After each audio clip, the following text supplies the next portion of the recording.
get it first. He gon' get it first. He gon' get it first. Whoever comes sideways, he gon' get it first. Finger to the sky, whip leaning to the earth. You can find me on the block, grinding, putting in the work. I'm depressed. I need Jesus in my life. Somebody help me, please. Where's God at when y'all soldiers is nasty? Bring your nasty ass out here. I'm trying to tell you the truth. I just got robbed, raped, and I'm depressed. I'm tired. Can you shoot me in the back of my fucking neck?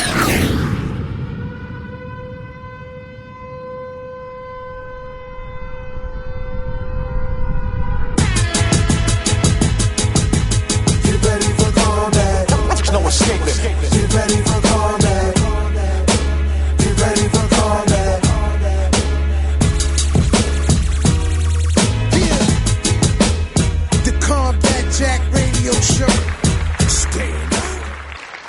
Hey, yo, internet, you're tuned in to the Combat Jack Show, the CombatJackShow.com. Y'all know what it is. Y'all know y'all been waiting for this shit for the past 24 hours. I see y'all salivating on Twitter and social media and Instagram and the whole nine. Listen, we got Damon Dash in the building. What's up, sir? What's Gucci? Yo, man, listen, I got to say this, man. Like, I've known you for a long time, and Dame, you're definitely a very polarizing individual. You know what I'm saying? I've been, we've been cool, and then there was times when we wasn't cool, and we cool again. He was always cool, man. Nah, but you right, but I'm saying. Did you ever see me and I didn't give you any kind of love or anything? Pause. Nah, not really. Good so what makes you think we wasn't cool? But, I'm saying, Dame, like. You wasn't cool with me? You was mad at me? I was mad at you. Everybody is sometimes. It's hormones, pause. It's just chemicals. It's not hormones. It's Dame, you got away with cats. You know what I'm saying? Like, this is what I'm going to say. You got away with cats. Like, cats could be in an argument and somebody's trying to be right or wrong, but sometimes you really know how to humiliate motherfuckers. Yeah, I'm strategic about it. Strategic humiliation. Basically. But the flip side is I've never known you to be a stupid cat. You're one of the most intelligent brothers I know that I've met inside and outside the game. I appreciate that. And you're a lawyer that comes, So when you say something, regardless how somebody feels, 9 times out of 10, I feel you're right. You know what I'm saying? Because you don't just talk shit. Recently, you've been saying a lot of shit, man. You've been saying a lot of shit. You've been calling a lot of cats out, man. Like you've been comfortable, man. You've been making quiet money. You know what I'm saying? You've been out of the limelight, necessarily. You've been showing your people like your nice, quiet family life on Instagram. Why are you calling cats out right now? What's up with right now, man?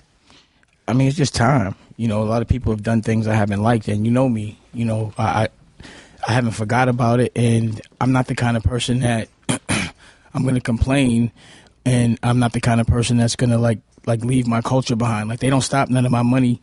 I don't really make money off music, even though I make music. That's not how I make my money. I do it for love and when I'm inspired.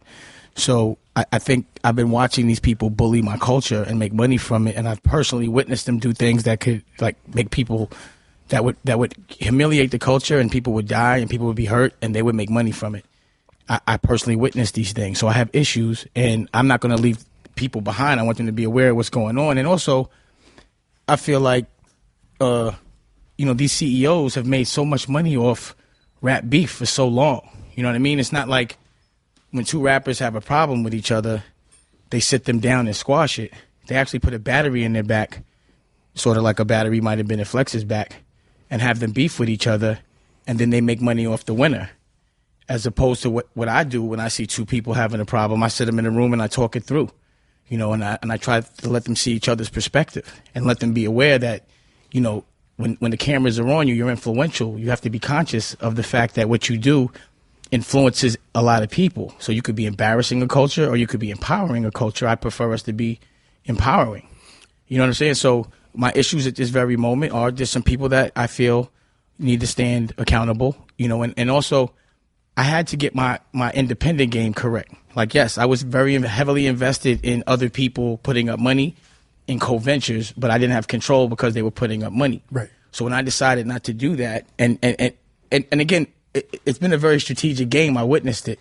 But when I decided not to do that, when I decided not to be corporate anymore, use other people's money, I knew be dependent on other people. I knew what problems were going to come with it. Right. Like, I'm from Harlem. Like, you know, I'm never going to hold $1 ever, regardless. I'm going to always put it into the street. But I also noticed that these corporate people were starting to try to bomb on me, and they try to make it look like I had a beef with a rapper to keep the beef off of them. But I couldn't really answer right then and there because guys like Lyor Cohen were using people like Warner Brothers money to fund his personal issues. So I can't fight a man when he's using somebody else's money, right. especially when I'm funding other businesses. So I was like, I'm going to let him get that off and let's see what they do for the next 5 years. And, you know, they did it. He got fired. And now he kind of like doesn't have other people's money to use to do all of those little corporate tricks that he used to do. And I think he's vulnerable. And I think we should make money off CEO beef as opposed to making money off rap beef. I just don't see why we can't. And let's have hip hop evolve and not have us fighting each other. Let's deal with social issues, conscious issues. Let's empower people and make do right by the culture to everyone else. Like, lead by example. Like, why we have to be fighting each other? Let's have an intellectual conversation about the issues that are social, that are affecting people. Then I just notice a lot of people talk a lot behind people's back, but they don't say anything in front of them. So with him being weak and him not having the money to Warner's money to use anymore, and him having to use, I know he's too cheap to use his own, and I know he's trying to get back in business.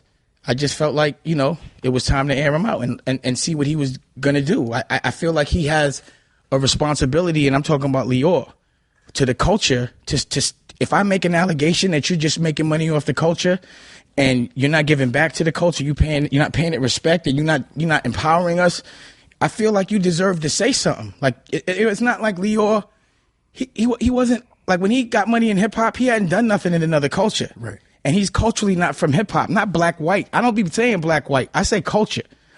And he's not a participant of it. So why do we allow him to make money in our culture? Like, what was such a big deal about him? You know what I'm saying? Like, when I decided to do black rock with the Black Keys, the #1 rock group in America, I had already done legendary things in hip hop, so I had earned my respect there. You know what I mean? I had earned it. So I don't understand why he earns the right to make money off our culture. He can't make money off his. He doesn't do anything for the culture, and he's also benefited from the public embarrassing perception of rappers having beef. And then again, I just like with Flex. And what is he giving back?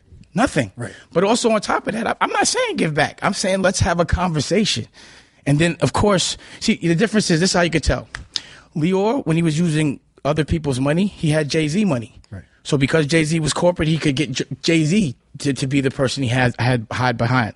The spokesperson of the... Now that he has no more paper, he got to use Flex. Right. He has Flex money now. So now look who's they found somebody. Like, I just really, I mean, I know you're gonna ask me questions about it, but I really just didn't understand why Flex was defending another man. You know what I mean? But I'll let you ask questions because I could go on for days. You know, I got shit on my mind. What specifically did you see that's going on in the culture that was the tipping point that made you start speaking out? It was always going on. Like, right. I haven't just, like, if you look at all of these films, which I taped because I didn't want them to say I was doing things I wasn't, I've always been saying that you guys are trying to take credit for our culture. I've never been impressed with these people. But maybe because I'm a little more enlightened or a little more evolved or because of my experience in the street, I can tell bullshit. So I'm like, yo, dog, why are you trying to act like we need you? Like, I don't understand that. Like, I didn't like the way he robbed other people, and I didn't like the things that he tried with me. You know, it was things that I want to talk to him about in front of people because these things have happened. I want to know his perspective. You understand what I'm saying? You've had a relationship though with Lyor, correct? A business relationship, right? But do you feel that you could call him and say, "Listen, I want to talk about this"? I don't want to talk about it. Right. I want to do it in front of people. Like I said, why do rap people? They've been making money off us. My throat is sore from the other night at the Dipset concert with A-Track and them. Okay. At Terminal 5. That's why I'm skipping. But what was the question? I said, like, why haven't you reached out and set up like a public forum or like a public debate? Yeah, well, I'm trying right now. Right. That's what I'm doing. What do you think about people saying, you know what, Damon is not the $200-300 million man he was right now. Now he's got sour grapes. Because a lot of cats are saying that. Like, I don't care what other people have you ever known me to care what another man thinks about my pockets? Like, I just don't understand this concept of other men speaking about other men's money. It's just not things. I'm not cut from that cloth. I've never been bothered by another man speaking about my pockets. I just don't think that's a manly thing to do. When people talk about other people's pockets, it's usually because they're insecure about their own. So because they have to try to downplay whatever I'm doing in front of whoever it is so it doesn't make them look so bad. I mean, that's textbook shit. So honestly, you've known me for years, right? Have you ever known me to care about anyone's opinion? No, not at all. Before the whatever 300 millions and after whatever it is? You don't give a fuck. Right. And also, you know me a long time. Have you ever known me to hold any money? What you mean hold any money? Hold, like I spend. In your pocket? No. I think holding money's for suckers. I put it in the street. I'm never going to hold money. I'm always buy more stuff. I always want work in the street. I don't hold dough, but I got businesses. And I don't understand why people continuously are talking about my pockets. Talk about your own pockets. Like that's just pause. It's just wow. It's just I can't even acknowledge that. Like 100 million of those questions about my pockets will never concern me. It's just too stupid. Like you can't talk to me about me. Like I'm not doing it for you. You know, recently, like this past week, I've been disgusted with what's going on in the culture. And specifically, the thing that really pissed me off, Chuck D had an issue with Summer Jam and Hot 97 and promoting like just random violence on stage. And this is representing hip hop. So Chuck D basically reached out and was like, yo, this shit is an embarrassment. And they basically dissed Chuck D. Who's they? Ebro. Ebro was like, you know what? Well, you want some publicity? You know what I'm saying? You trying to sell sneakers like Buckshot? And I thought that was so disrespectful because if you know this culture. What you have to understand is, again, what I do is I look at other people's perspectives. Right? So you got guys like Ebro, and I'm not calling him out. Yeah, I'm not calling, but I didn't like that shit. Hear me out. And you got guys like Flex who have jobs. They're paid. They don't have any equity in anything that they're working for. And a guy like Flex has had the same exact job for 25 years straight. He's 46 years old. A guy like Ebro, I don't know. I can't, again, I'm not looking at what he's doing or anything like that. But again, he's employed by somebody. He's told what to do. He's told to protect something that he doesn't own. His mentality is completely different than Chuck D. Chuck D's a man that fights for freedom. He fights for what he believes in. That for a person with a job, like Hot 97 is owned by a parent company. And those people culturally have nothing to do with hip hop. With this culture, right. And they make money from it all day long. And other people that work for Hot 97 fight for them, but they own nothing. But they have a secure salary. They don't know about putting up their own money. They don't know about fighting for what they believe in. They're safe. People that have jobs, to me, are generally, they want security. They're I don't want to say they're scared, but there's a lot of fear, insecurity. Right, but again, you talking to a guy from Harlem. I've never had a boss in my life. So a guy like Ebro, I don't understand what he's thinking or what he's saying because I've never had that mentality in my life. You understand what I'm saying? In my life. Right. So when you ask me about that, it's like if it was me saying it, then I'd be surprised. My cousin Darren taught me that. You know what I'm saying? When sometimes I'd ask him questions about certain things certain people have done. And he said, look who did it. Like if it was one of us, yeah, you'd be mad. You'd be surprised. Are you surprised that someone that works for somebody would say that? That someone would fight for something they don't own because they're paid? But they still got to come and ask for when they could want to go on vacation, when they could take a day off, what to wear, they're used to being told what to do. That's like asking a slave's opinion on a free man. Right. You understand what I'm saying? You would never understand what being independent means if you've never had it. It's priceless. Like how much money, let me ask you a question. How much money would you take to be a slave? At this point, not a dime. Exactly. I couldn't do it. There's not a billion. I'm so happy now. And if you're a slave to get the billion, you've cheated. You have not earned it. That's not earning it. Earning it is doing it, putting up your own money, flipping it, and owning it. Not working for somebody and get paid a fee. You know what I mean? It's a different kind of mentality. So I have no expectation of Flex understanding where I'm coming from. Right. And I have no expectation of me understanding him. We're cut from a completely different cloth. Like I would never ever fight for someone that's not fighting for themselves. Right. I would never do that. You know what I'm saying? Like Joey should fight for himself. Has Joey responded to you, man? No, how he's responded. He doesn't think I know, but everyone sees what he's doing. He was on the phone from what I heard, just crying to Flex, like somebody got to defend me. Like if you work for Joey right now, he's your boss. At Interscope. He's at Interscope right now. How does that make you feel? Like, Joey got to walk through the halls. They laughing at him. They can't laugh in front of him. And he's like, are you going to lead? Like, what are you going to do? They're watching him fold. So how do you respect your boss after that? Oh, he's not a boss. He doesn't put up any money. He's hired. So I feel sorry for him, but I think he should speak up. And I'm not I'm not trying to beat him up. I just want to talk. Why can't we have a public forum where we make money off intellectual stuff as opposed to making money off two black men fighting each other and saying bad things about each other? That's ridiculous. And that's why they continue to try to make hip hop look crazy. We are intellectual, but they try to make us look crazy.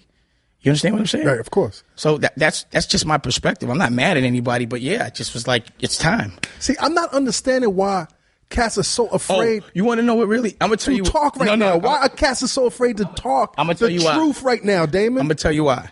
Or the truth as they see it. I'm gonna tell you. First of all, people are scared of the unknown, right?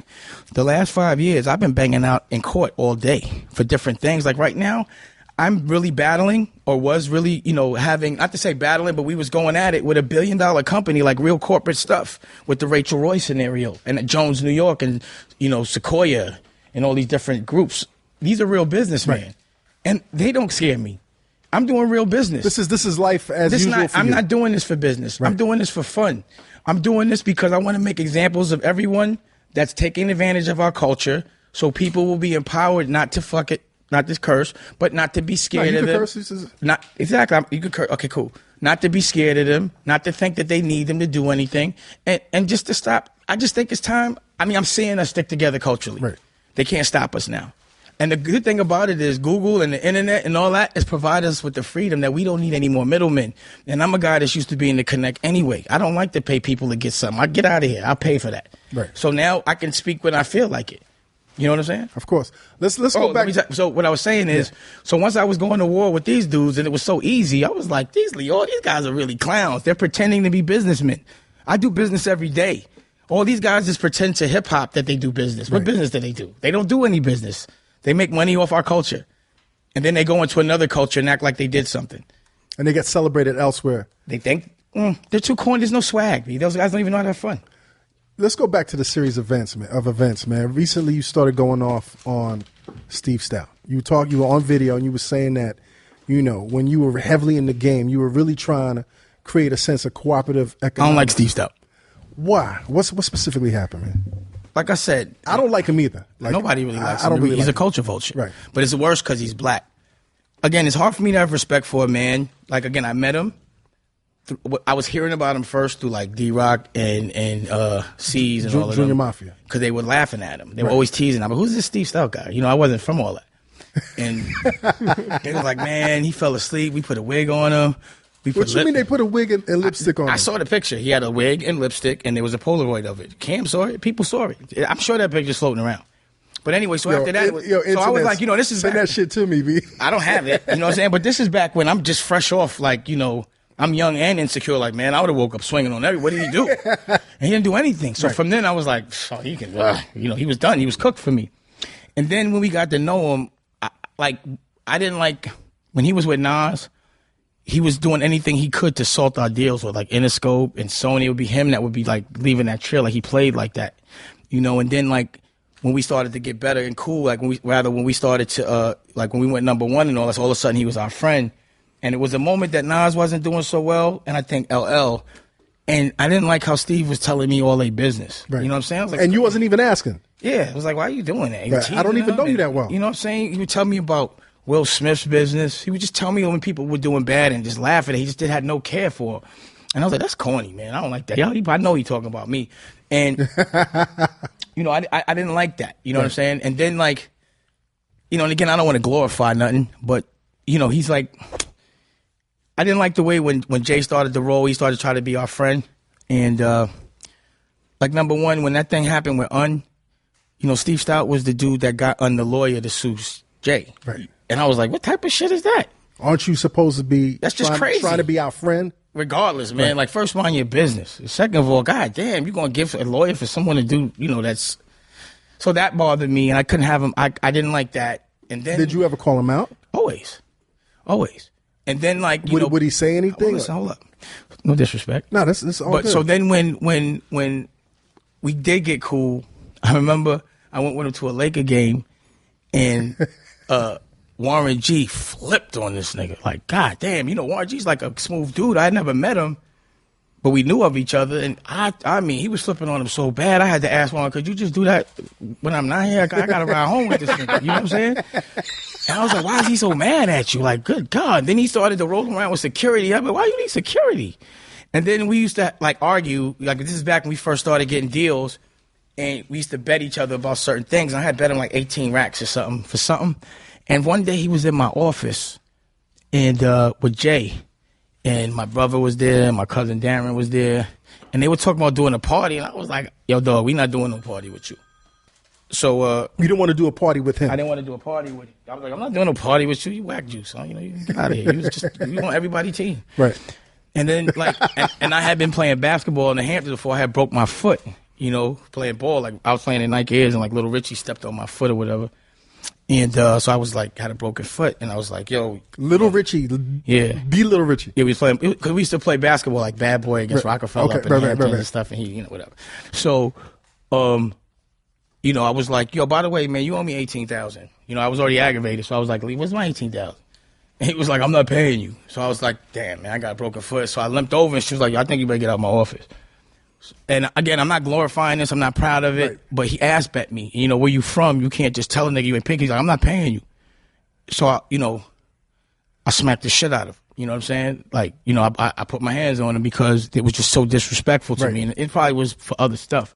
And I was like, and this was after he had just told on Puff, and that's another thing I didn't like, that he told on Puff when he got hit in the head with the bottle. Right. Like, he tried to put niggas in jail. Like, I was like, I thought, for where I'm from, that's snitching. You know what I'm saying? So I don't even know why he's around. So, I was like, yo, I didn't want, the reason why I smacked him was because he made like a move, like he was going to hit me. And like, imagine if Steve Stoute would have caught me and I got a broken foot, and my friends would have been teasing me, all Steve Stoute had a chance, though, to fuck you up, though. He wouldn't have fucked me up. With a broken foot, though. He got smacked. But he didn't react. No. I gave him, I was like, I'll give you a fair one. I'm into that. Like, it ain't nothing between us but the win. But, and then I was like, just go call your lawyers, whatever. But did he call his lawyers? I think he probably tried, but I don't think he could sue for a smack. You know what I'm saying? Open hands. I mean, that's it's still an assault. I remember it was a left hook, and I broke my I broke my watch. And again, I'm not. Oh, that's I'm the best smack. Frank Mueller. I remember, but it was because I felt threatened. Right. And I don't advocate people putting their hands on each other. It's nothing I'm proud of, but it happened. So he's a sneaky guy. You know what I mean? So he's not the kind of guy that's gonna like outright do stuff. So he's also the guy that's been like putting stuff in the paper and salting deals here and there. Like, I hear about it. He talks about it. And then one time I ran into him, and long story short, we almost got into it again. But one of the girls that was working with me jumped in front of me and started punching him in the face with a bag. Boop, boop, boop. You know what I'm saying? A girl was punching him. Yeah, I ain't gonna say her name. Right. But then another girl that I was with jumped in front of him, and he pushed her on the floor. And I was like, ho. Like, you done. And, I didn't like him pushing a woman on the floor. Right. And then I was like, this is getting outrageous. You know what I mean? And the cops came. She ended up suing him, but that doesn't come on the paper. But right. I just don't like the way he handles things. We too old to be fighting. I apologize for smacking him, but I just don't like what he does with the culture. Right. You know what I'm saying? What do you think he's doing with the culture right now? I think what he does. I think what he does as a spokesperson. I think what he does is he pretends that he's more cooler than he is to white people. Right. And then he goes and tells black people that he can make money for them immediately, but he doesn't tell them that it could compromise their brand. Right. You know what I'm saying? So what he does is he helps corporate whore out artists, and the way he looks at artists is like, you're hot now, I'll pimp you out, and then the next artist. You know what I mean? And I don't like that.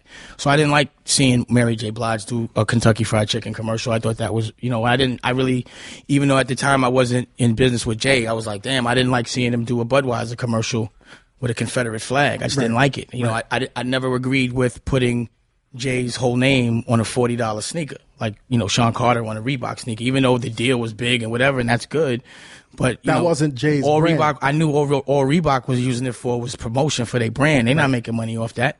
You know what I mean? So if you put your full name on something, it should be expensive because you kill your brand. Once you put your name on something $45, you can't really put your name on something that costs $100,000 because the same person that can afford $40,000, for $40 sneaker ain't gonna want to.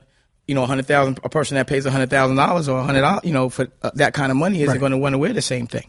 So those are the kind of things I just didn't agree with. And then I heard even I hear little pop shots. He talks sometimes and those.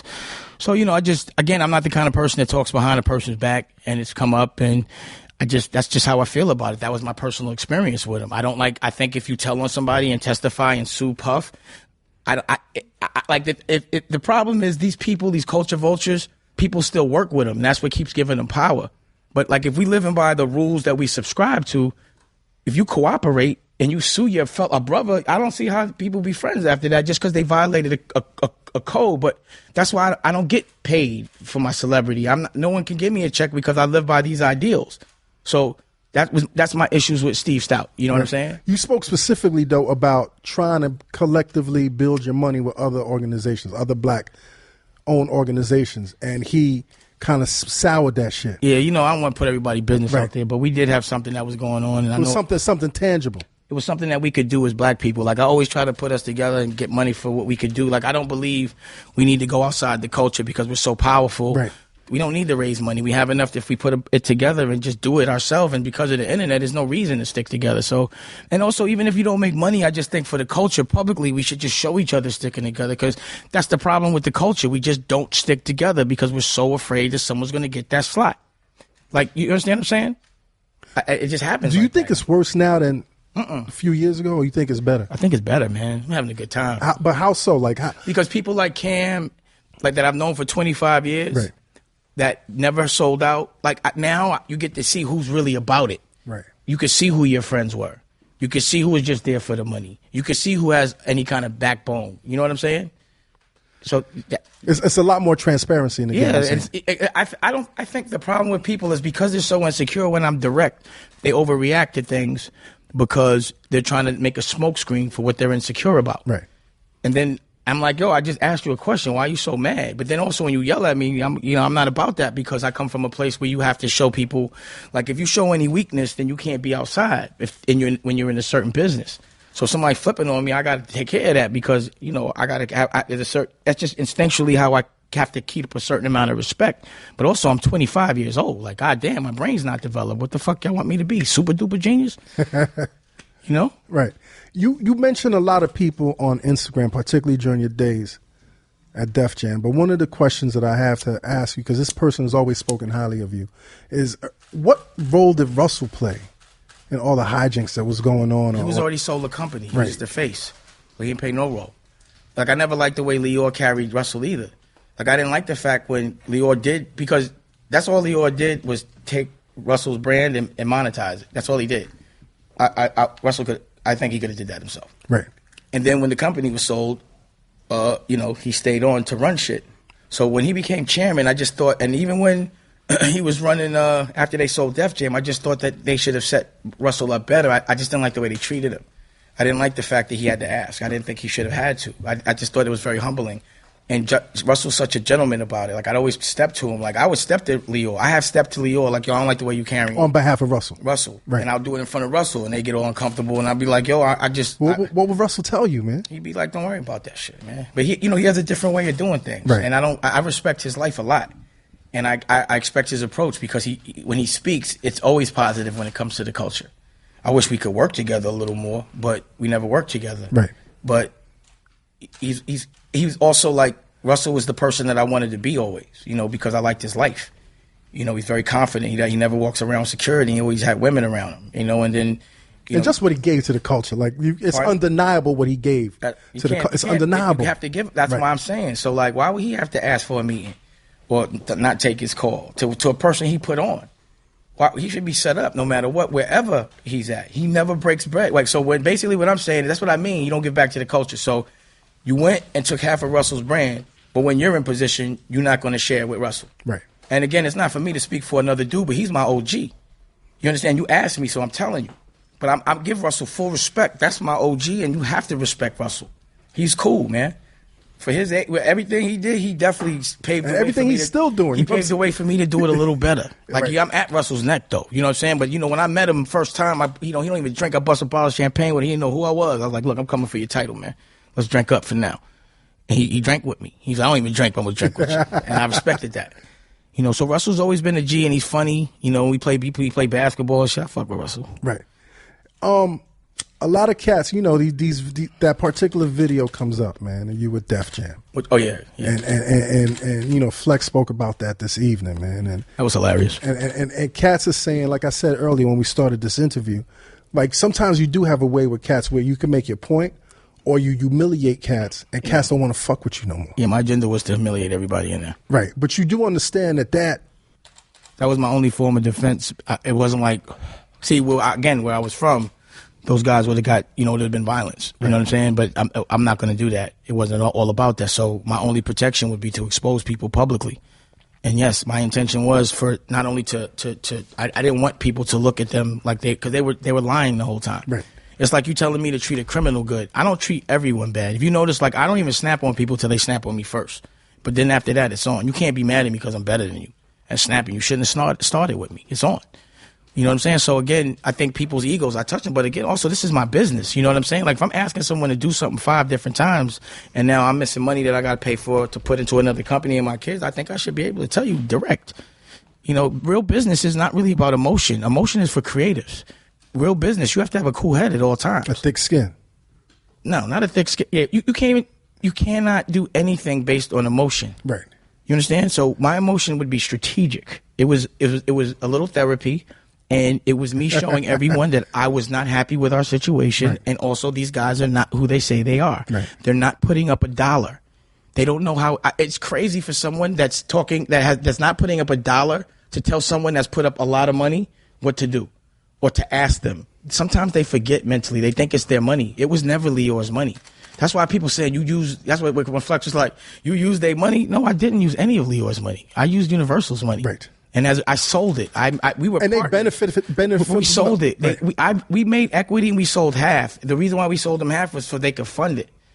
We were partners 50-50. We built equity and earned it based on a multiple. But of course, a business person, or rather a person that has a job and that gets told what to do every day, wouldn't even understand that. But also that a person shouldn't be talking on another man's business regardless. Like, you understand what I'm saying? Like, right. you never supposed to talk about another dude's pockets. That's like, that's the sure sign of a non-man. You know what I'm saying? Like, you talking about another dude's pockets? Like, what is that? What is it specifically about Joey IE, man? What the fuck did he do to you, man? It's 2 things he did. I don't like what he did with Currency. Right. What did he do with Currency? Well, you know, Currency and I were putting out records, right. And we were doing it through Def Jam distribution. Mm-hmm. You know what I mean? So we were making the records, and it was really friendship for me with him. You know what I mean? Right. I just liked hanging out with him, and you know, there were people that were working with me that wanted to work with him, but he wanted to work with Ski. Right. So I was like, all right, well, you know, do some beats, you do this project for me, and yeah, you work with Ski.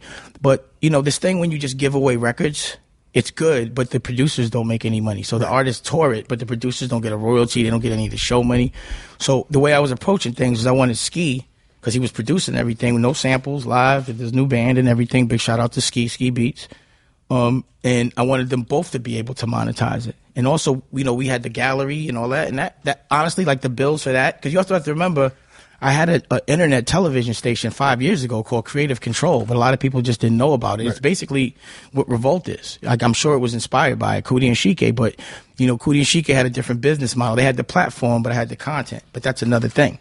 And it was funny when Flex was saying I didn't have any websites. That was hilarious. You're brand new to the internet, right? Yeah, I have like 10. We'll go through that too. He said he wasn't digital. Yeah, I'm not digital. I don't know. But again, whatever.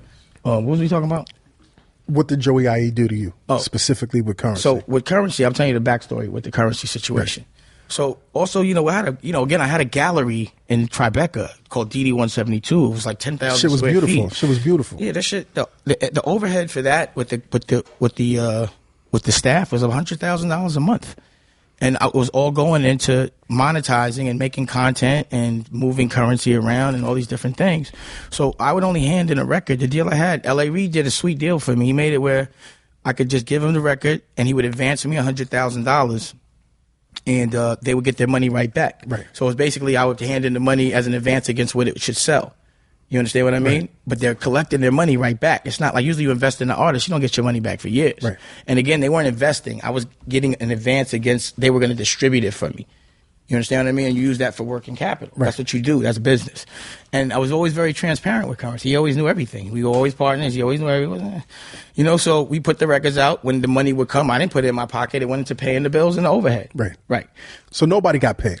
No. People got paid that worked. Right. So if somebody made a video for Currency, they got paid. Right. If we made a record, the overhead, all the overhead got like paid. Right. But you know, again, I don't expect people to understand. Right. You know what I'm saying? But anyway, but again, it was $100,000 broke. But this is when I'm dead broke, by the way. You understand what I'm saying? Course. Everybody's saying I'm cracked. But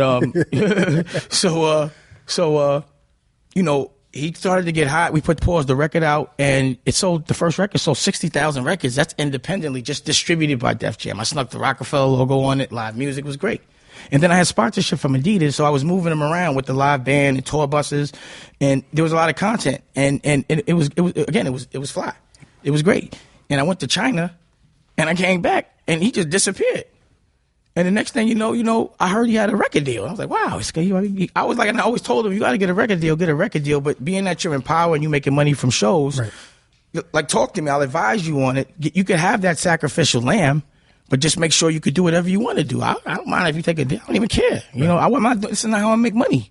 So, again, all of a sudden, he disappeared. And then I had a tour set up for him, sponsored by Adidas. The tour bus, paid the whole nine, you know. A paying tour for him. He was going to make. He's going to make money. Plus, he's going to cover all these costs, you know, because Adidas will sponsor it. You know what I'm saying? And all of a sudden, they just stopped calling. And now everyone had set up stuff, and you know what I mean. So now we looking crazy on the road. He disappears. And I also had another record scheduled to come out with him called Muscle Car Chronicles. Right. And he knew we were putting it out in the whole nine. And again, he disappeared. Fuck the tour, all that. But all right, so the record came out, or rather, it was about to come out, and his lawyer sent a cease and desist to Def Jam. So Def Jam being corporate was like, well, we can't put the record out. So now he's messing my deal up at Def Jam. And I don't know why he's doing this. I'm like, what is going on? Nobody called me. None of that. You know? And you know, come to find out. Oh, so because of the cease and desist, I was like, I'm putting the record out. I don't know why he did that. I'm calling Currency like, what happened? I don't know. He's playing like he doesn't know what's going on. I guess playing, whatever, you know. And I was like, all right, well, you know, we would text, but then he stopped texting back, like I'm a herb, all these kind of things. And I remember at the time you had set him up in an apartment, like you really But brought him to New York and made him comfortable in New York. Yeah, but he's a cool dude. It was out of friendship. Like to this day, like again, it was that divide and conquer thing. I'm gonna finish the story, but I ain't got no beef with Currency. It was all friendship. Big shout out to him. I hope he's loving his life. I just don't like the way things were handled. You know what I'm saying? And I'm not gonna let another culture separate me and him. But at the end of the day, this is what happened. So I put out, because they stopped it there, and then I wasn't getting really any answers, and all of a sudden his lawyers being obnoxious, they carrying me a different way. So I put it out independently myself. So they tried to send a cease and desist to like iTunes and whatever. And first iTunes put it down, but like, you better put that shit back up. Right. You know, I got paper, you know, not even paperwork. Like Todd Moskowitz. Yeah. And he's another dude I'm very disappointed in. You know what I'm saying? He's another one of, you know, he's Leor's son. I'm going to start getting at him as well. Todd, he's a lawyer that, you know, Leo gave a job to. You know Todd, he's a clown. But no disrespect, but he's a clown. No disrespect. I just don't like how he plays, man. All those guys, they just play too dirty. You know what I'm saying? And that's the reason why I'm getting at him like this. Where was we at with this story? iTunes. So iTunes takes it down, put that shit back. They put it back up. So now they go in front of a judge to try to get us to put it down. But, you know, my lawyers, and also at the time I got lawyers on payroll. I got so many lawsuits. The lawyers went to court. We went to court, and we were like, "Yo, it could sell. It's not going to hurt the it's not going to hurt the case, the record if it sells." So they made it stay. So now I'm like, "See, y'all playing. I have the right to put this out." And what they were claiming was I didn't have the right to put it out. You had paperwork with Currency, right? It wasn't paperwork. You don't have to have paperwork. You know what I'm saying? If you do something and it goes and there's an action and it's recognized, that's it. You don't have to, but we did have verbals and talk. We never got to get the paperwork done. It was a handshake partnership. Yeah, basically. Right. You know what I'm saying? Regardless. So anyway, come to find out, when we get to court, what had happened was that he had signed an exclusive deal with Warner, which violated his deal, his agreement with them, and he had indemnified them. So what it meant was if anyone else put out a record, Warner could sue him. Right. So his lawyers had to sue me. You understand what I'm saying? To defend him, to keep him out of... because they got to be like... So you became the bad guy. When you say, you know what identified, you're a lawyer. So that means that they were going to cover Warner's legal fees. Right. But, you know, he doesn't know that probably. So now I put the record out. They all try to do that so they don't get sued.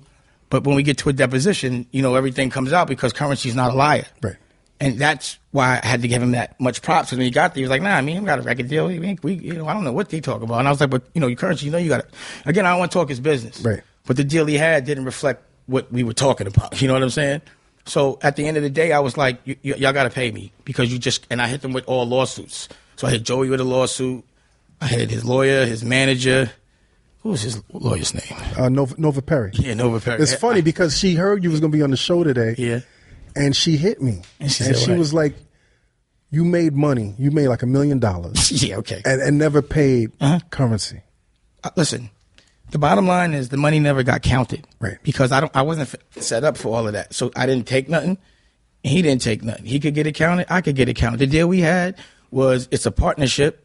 It's equal. I'm not the man. I'm not the guy. You can get an accountant to do all those things. But right now I'm dealing with other stuff. I was doing this for fun. And there's expenses. Plus, let me ask you a there's question. expenses that you got to pay. Let me ask you a question. Yeah. When has an artist, and you're a lawyer, put out a record and got a royalty within a year? Not at all. So why are they stressing me about that? Like, well, it's something like, yo, count it yourself. Like, why? But the reason why was because Joey went, offered him a bag of money, knowing that the currency had a deal with me. He knew that, which is called torturous interference. Is that not your lawyer? Contractual interference, yeah. It's torturous interference when you interfere with someone's relationship and their ability to work with their partner. That's torturous interference. So Joey knew that I had a deal with him. He saw all the stuff that was going on, but he still offered him $1 million or whatever it was anyway. And this is a young kid, and then put a battery in his back and was telling him that I was robbing him. Was currency believing him? I mean, obviously I got a lawsuit. Right. You know what I'm saying? This is how they're justifying it. Right. But really what happened is the lawyers made him take a deal because the deal we had was back end. So, you're a lawyer. You can't commission a deal on a back end money. It's only when money's so they had to get him a deal up front so they could get money from it. Right. That's an easy trick. And then they had him go through this lawsuit. By the time we got to a deposition, he was already $50,000 in legal fees and nothing happened. So now, and she got him a lawyer. Nova Ferry got him a real estate lawyer. So to represent him in this case? Yeah, so I'm talking like, yo, they rookies, man. Like, they taking you, man. They just going to charge you dough. Because at the end of the day, it's the lawyers that always get the money. You know what I'm saying? They make you go to court so they can get paid. Even if you lose, your lawyer still gets paid. Right. If you win and it's only $5, but it's $100,000 in legal, you still got to pay that legal. Right. No matter what, a lawyer gets paid. So that's why I don't trust lawyers. And I told Currency off top, don't let lawyers deal with this. Always let's talk in front of the lawyers. But he didn't, and again, I don't blame him because he's new to the game. And he's creative. Right. So he's not supposed to be good at business. It's crazy how people have all these expectations of artists being 25 and being able to save money. You're not supposed to. And you don't think that these people like the Barry Clyburn dude, like, let me ask you a question. I got tax problems, right? I was paying Barry Clyburn 250 racks a year. Your account. How can I have tax problems if I'm paying him $250,000 a year? That's not your expertise. Then he took $1 million out my account from the Rockware deal and didn't even tell me. Then he told me because that's malpractice right there, man. I know, man. But then if you don't have because I'm funding the company, you got tax problems, which means you have no credit. I'm gonna pay. I got money to pay lawyers, so now you got to deal with crummy lawyers on contingency. They know that game. That's why I was like, I'm gonna get at it. But I've been suing him for 5 years. He's indemnified. So somebody bought his company, so I'm suing his company, and I had him in a deposition. Well, what's the status right now with this lawsuit with Currency? It's on hold because after the deposition, they wanted to settle with me because I slapped them all with lawsuits. Right. But again, why in the newspaper it didn't say that I sued Warner, that I fought for what I believed in? I walked in the lawsuit, gave Currency a lawsuit, Nova a lawsuut, the manager a lawsuit. And I couldn't serve Joey because I didn't know where he was at. Punk ass was running, But he ruined that kid's career because I was protecting him. Right. I feel bad for Currency because he was getting ready. He has a great brand, and he doesn't have to depend on radio. He could be independent. That's why I was like, why the fuck you take a record deal? Right. You know what I'm saying? But I was going to take him without compromise to a place where pop culture could appreciate him. You know what I mean? That's what we do. Right. Like me, Cam, we don't have to bend over to get there. It just takes a little longer. Pause. We don't have to, is what I said. Right. You know what I'm saying? Yo, listen, let's go to a quick station break. This is the Combat Jack Show, the CombatJackShow.com. Cheer. Got Damon Dash in the building. Yeah. F your radio, F your podcast, F your TV show.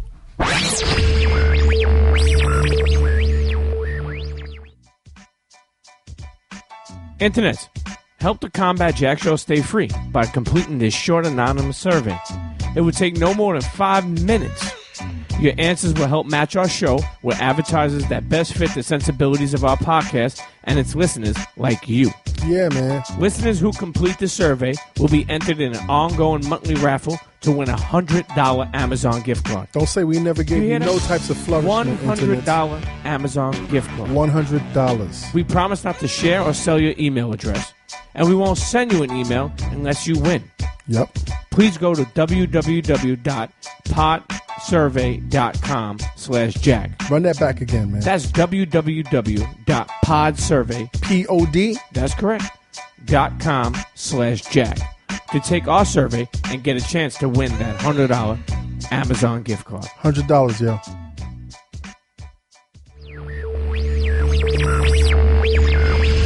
Yo, internet, you tuned into the Combat Jack Show, the CombatJackShow.com. We got Dame Dash in the building, talking truth. You were saying something, Damon, about why else you started talking, man. Oh, because, my barber Kenyatta in L.A., Right. Your barber, he gets close to you because he cuts your hair. In your house, you trust him. He sees everything. He becomes your friend. And, he saw the whole thing from my perspective. So I've always appreciated his struggle as an independent, and some things have happened that have been defining in his life, and I'll let him explain that. But I respect him, and he's an entrepreneur. But also, he'd also hear all the bullshit in the barbershop. So he started to tape me, you know what I'm saying? So he taped me this day when I was in my crib in Malibu.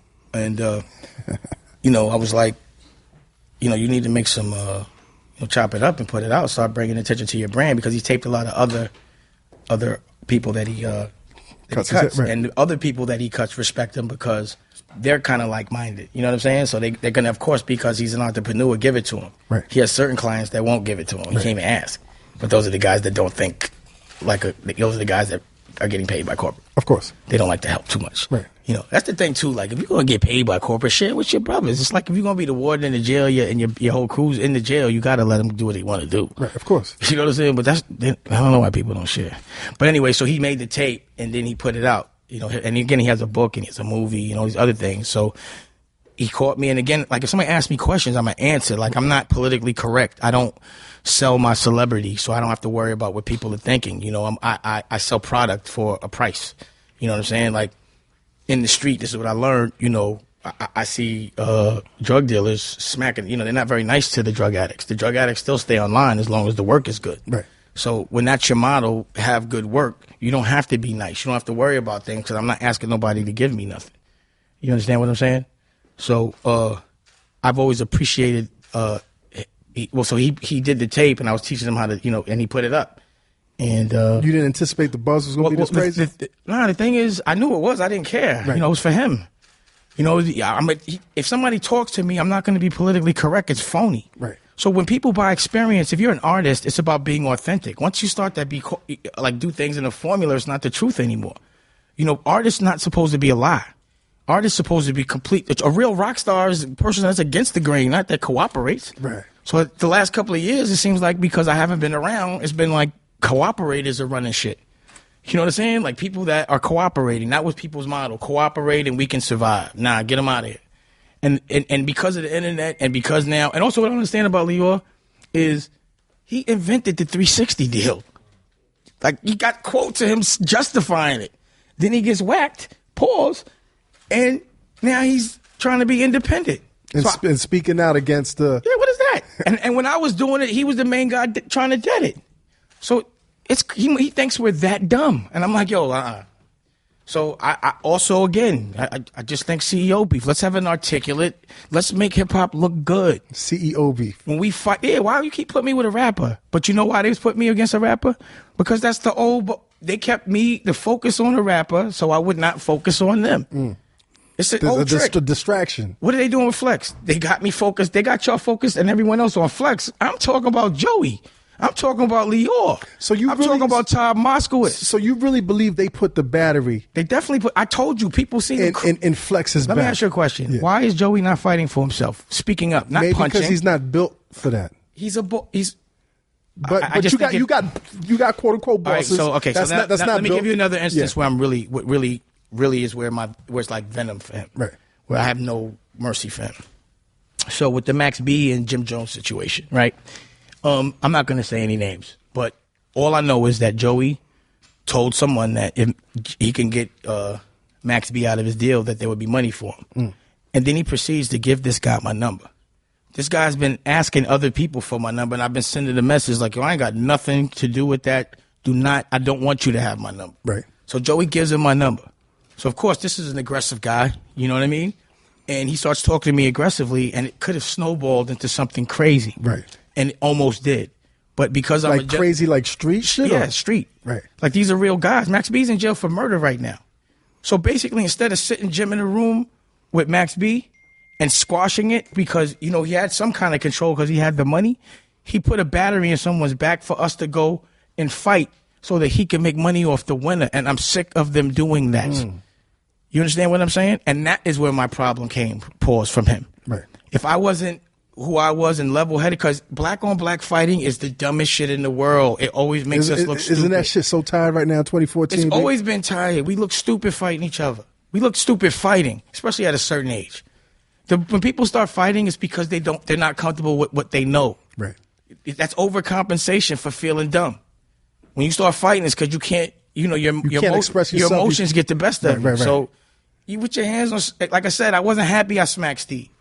I really wasn't, because that's not the example I wanted to set for everybody. Right.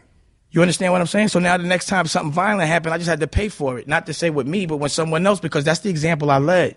I was disappointed in myself.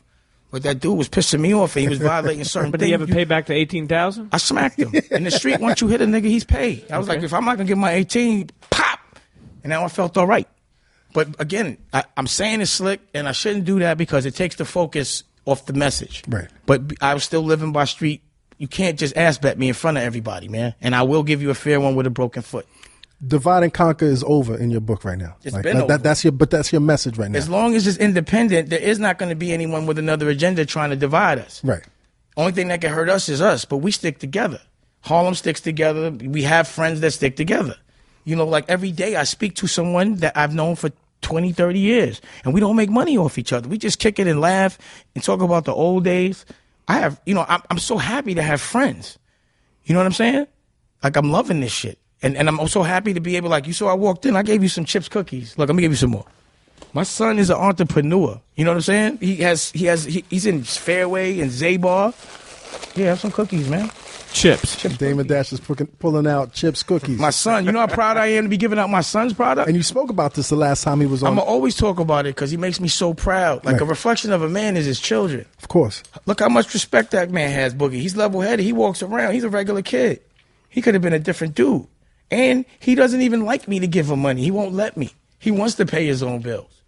That's more proud. And, yesterday he brought me, just out of left, this is my word, he just walked in with a pair of white Nike Airs and had some dirty Adidas. And I was like, God damn, that's my nigga right there. Oh, that's crazy. And then his little brother, he's just a good, like when we went to lunch today, and all he talking about is, we looked at a retail store, and we sold up through here, and I'm trying to figure out how to get distribution there. And come on, man, I'm ready to cry every time I talk about it. You know what I'm saying? And he's a DJ. Like I brought some music over there. He's in, and also that was funny when Flex he's trying to not acknowledge that we making that Federal Reserve record with A-Track and Cam. Like, right. I'm not making any new music. That was funny. Flex was basically saying, man, let's get back to Flex now. Flex was basically saying that, and I didn't necessarily understand his logic. He was saying basically what you're saying, that you were crazy for going at CEOs. But again, he said you were crazy for going at CEOs. Listen to what I'm saying. Yeah. This is a man that's had a job for 25 years. Of course I'm crazy to him. He's used to having a man tell him what to do. Like Ebro is his boss. I know you know what I'm saying? Like, and that's not Ebro's company. None of them own that. Right. So again, I'm not disrespecting him. It is what it is. It's a different mentality. He's he's 46 years old, and he's had to go to the same exact DJ time slot for 25 straight years. Now, you would think that he would mold somebody and maybe give someone an opportunity to have that slot. Because he's got businesses. He's doing well for himself. Let me ask you a question. Yeah. If you're 46 years old, right, and the demographic of the radio station is 15 to 25, does that make sense for a 46-year-old? What relatable experience is a 46-year-old going to have with a 15-year-old? Unless they're selling that brand. Why don't you? Like Coca-Cola. How about this? Yeah. Again, it's a different mentality. Okay. Why would you want to be talking to 15 and 25 years old? Like, why wouldn't you want to go do something? Go buy a radio station. I would say, I can't speak. But why not empower someone else? Right. Well, let me ask you a question. Why not empower someone else? Why hasn't Flex let someone else get that slot? The only reason why he's 46 with his own businesses is because he just don't want nobody to have it. It's logic. It's math. Why? I'm sure everyone under him is like, when are you going to give? You don't think he wait, he's you don't think he enjoys that though? How could you be 46? To be on the airwaves. He's 46, though. 20 to be able. Yo, his next decade is 50. But to be able to be on the radio every day. Again, to have a platform. I'm 43. Yes. His platform should be Kiss FM or WBLS. BLS. I could understand that. Very strong station. But why would you want to be 46 and still be hanging out with 15 and 25-year-olds? Why would you want to be the old man in the club for a living? Why? Is it because of the security of a job? And also, don't get off this question. Why not empower another DJ? To have that slot. Like, what? Isn't he molding somebody? Who is Flex been? He's been on as a DJ 25 years. Who is he put in position to be as big as him or bigger? Cypher. Is he bigger than him? Cypher? Oh, it's jokes. Okay. I mean, you gotta ask. I'm just asking you. See, I don't know what's his business. Why do you think that then? I mean, I'm asking you a question.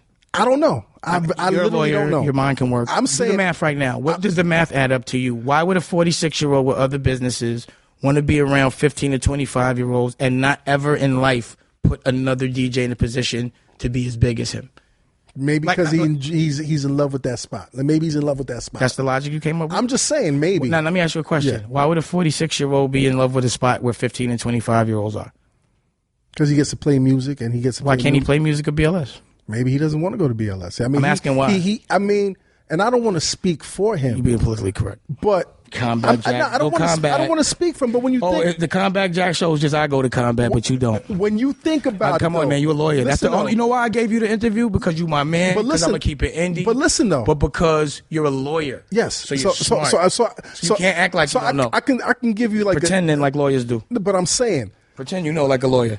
Brr. Get to Flex lawyer mode. is when you look at Hot 97. I'm not looking at it. I'm listening to it. A lot of people it's on TV. say that's one of the stations. That's like Flex has built that station. Yo, get a direct answer. You trying as to a talent. You know my tactics. Bullshit. No, he's coming for you, Combat. Don't come for me, B. Don't come for me, B. I'm not coming for you, right. But your name's Combat Jack. Yeah. So I want either you to combat me or combat somebody else, just like I am. Maybe he doesn't want to see nobody else shine. I'm saying maybe that's the logic to you. I mean, that's another alternative. You said that. Is now. Also, let me ask you a question. Yeah. Why is he so mad? All I did was ask him to have a conversation. I can never judge a man for an opinion. What's your relationship with Flex? I mean, cool. y'all go back. I taught him how to hustle. When he came through, he even said, he was like, dog, this is the way you got to do it. Empower yourself. Use them to sell other things. I wasn't selfish about it. So I don't understand why he would defend somebody that's against that. Why wouldn't let me ask you a question. Yeah. Ask Joey this. I want you to ask him these questions. Maybe he could email it in and somebody could answer. Hey, yo, for Joey, him. can you email us answers? Why would he advise Currency to do a 360 deal if Currency's already making money on the road without him? Well, from what I understand, no, I didn't ask you to answer it. His people said, "See, listen, that's not what men do." Currency's people said he's not signed to a 360. Listen, that's a lie. I got his contract. Listen to me. Listen to me. I went to court with him. Let's not do that. I got the deposition, dog. It's on tape. Yo, listen to me. Listen. What I'm saying is, ask Joey why he would offer Currency a 360 deal, knowing that he's already making money on the road and already making money from merch. All these things were happening. And I never offered Currency a 360 deal. Ever. He always had a 50-50 because they said that you were offering him a 360 deal? No, I don't. That's what they said. That's what, when I asked him, I was like, yo, dog, why you got a 360 deal? His manager was like, because that's what you offered him. So we took I was like, I didn't offer him a 360 deal. He knows that. Come on. I didn't even talk to y'all. You weren't involved. You know what I'm saying? So, I love Currency, B. You ain't gonna never make me not stop loving another black dude like from the culture because somebody else put a battery or whatever. I don't do that. It ain't gonna be no. If I see Currency, it's hugs, it's kicks. I'm gonna smoke with him.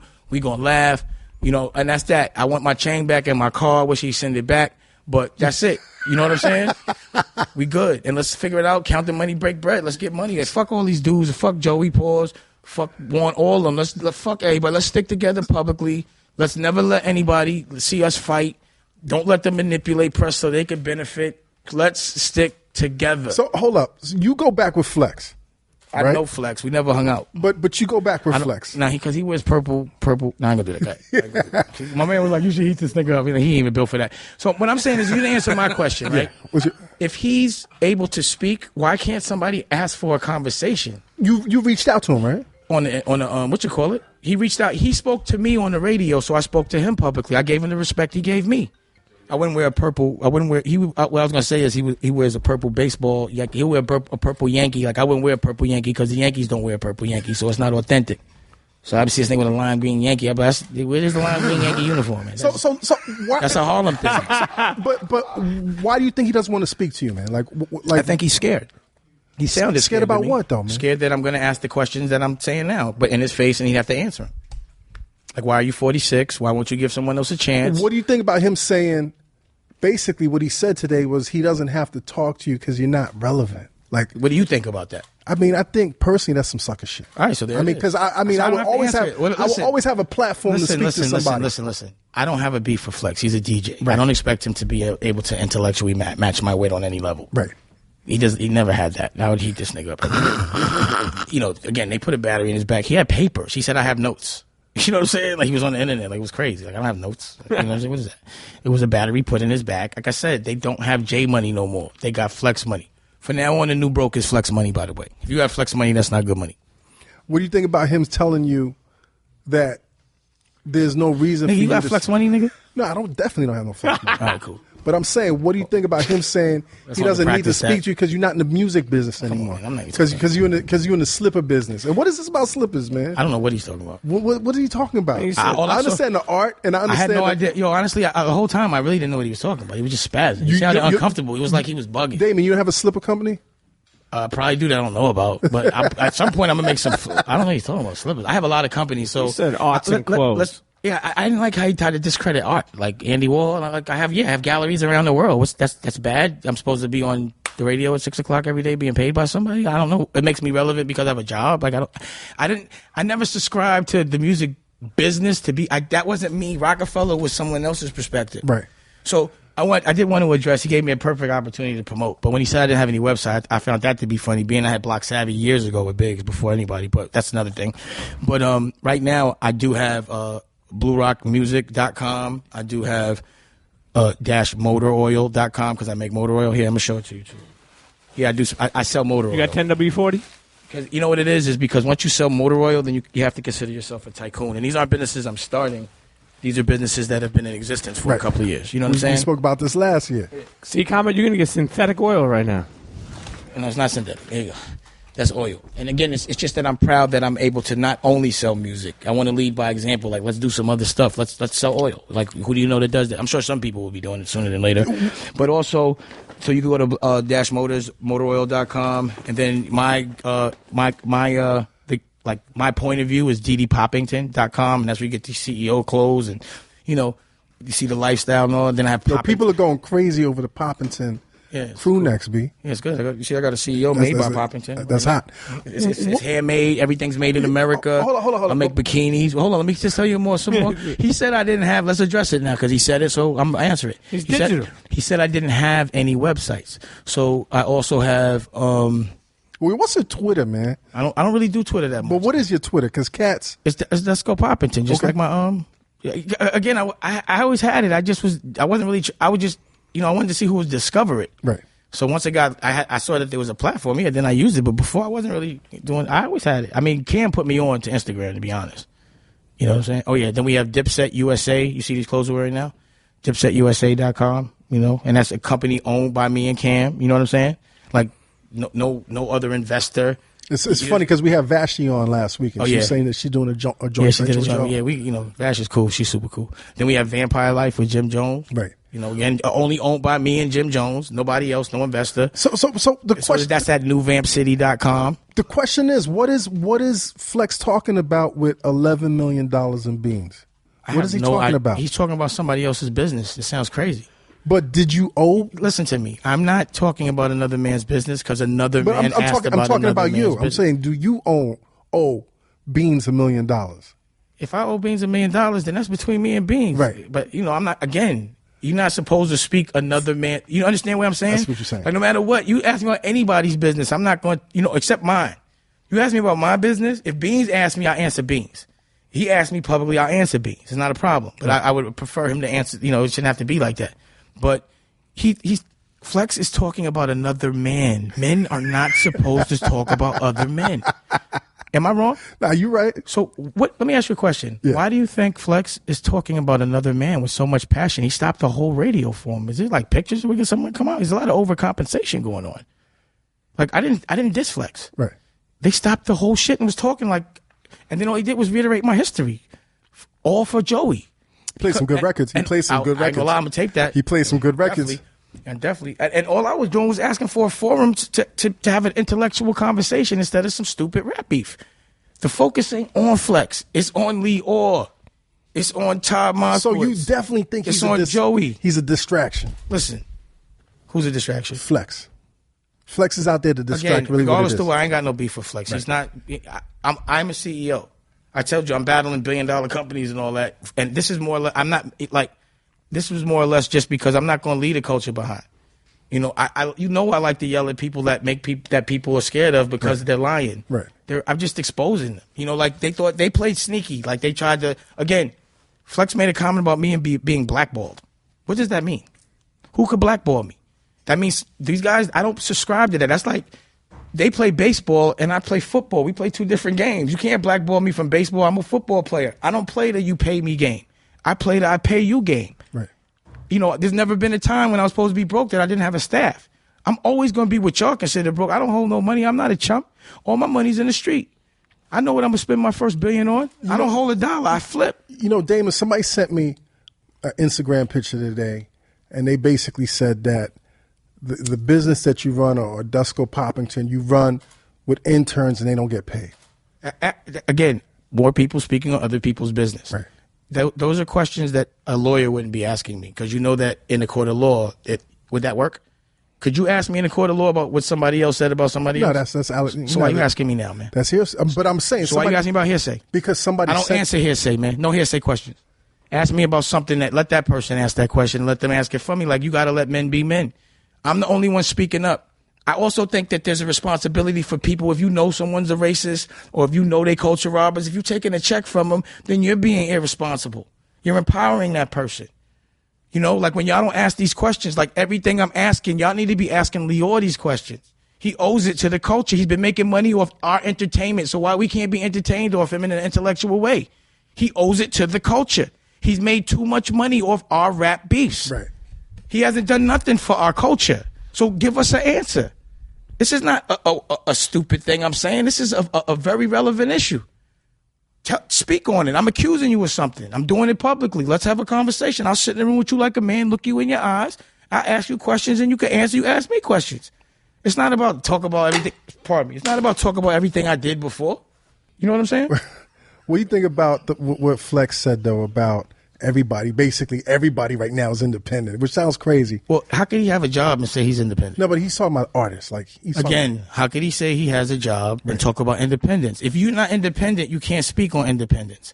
When he's independent, then I can have that conversation with him. Until he's 46, he has a job, he gets paid by Ebro, or Ebro gives him a check, but somebody else gives the check to him. I can't talk to him. We don't have the same mentality. It's not the question you ask. It's almost like dumbing me down. No disrespect, but I'm not a 46-year-old DJ. You know, I'm just not going to be the same conversation. Yo, I'm not like, So another question. Let's get off this whole subject. Let's talk about what you're doing right now. Cool. We in a new age, man, and cats are trying to figure out. Like, I realize, like, one of the things that I'm fed up with. Yo, how come nobody thinks that I own Rachel Roy? That's a $50 million company. Let's get to that. Well, nobody. All this time, I definitely still own just as much of Rachel Roy as I did as Rockaway. I just wasn't the face of it. Right. How could I be doing bad? Just curious. Logically, I'm just saying. Let's get to that. Like, Because people. So I have to have 10 companies. That's people so much are pretty expectation. people are pretty selective. People want to see you But down. I'm asking you a question. Right. Because people want to see you down.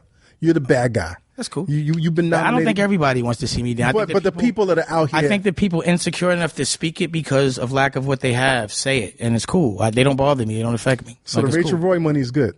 I'm just saying it's a company. Right. It's $50 million in Macy's. Like, why is it that I don't get credit for that? What other mogul do you know? Because don't call me a mogul. I'm a tycoon. Right. Because I sell oil. You're a tycoon, right? I want you to tell me any other unquote person from hip hop that's funding their own companies. Right. Just name one. No disrespect to anybody, but I'm playing I want you to because the thing is, you guys keep thinking about it from your perspective. Thinking about it from my perspective. My win is to never in life have a boss, to always be free to say what I want, to be able to empower the people I love. That's my dream. My dream is to make the money without selling out. Anything else is a loss to me. Somebody might say if somebody pays me $100 million to be a slave, then I won. That would be a loss to me. But it's about perspective. I'm looking at it through a completely different lens than most people, because most people that judge me have jobs. You understand? Entrepreneurs don't do that. You know what I'm saying? And again, it's because I don't judge you for that. You know, you never been free. You know, I know how you must feel to be told. How could you be told what to do and be grown? I don't understand that. Can I come in today? Can I go on vacation? You got to laugh at people's jokes. Like, I watch this stuff. So I can't relate.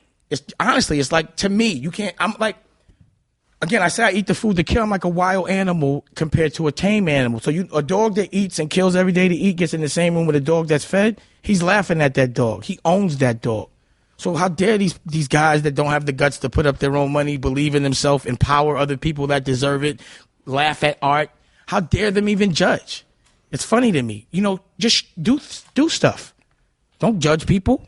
You know, stop speaking on other people's money. It's homo. Pause. And I'm not saying it in a way where it's, you know, it's you're not being homophobic. It's pauses. Yeah, you know what it is. Yeah, I know what it is. I'm sure they'll try to, you know, but of course, it is what it is. Of course, your commentary on, let's switch it up. Your commentary on the elevator incident was hilarious, man. Yeah, that shit that you used to tease Jay-Z, man.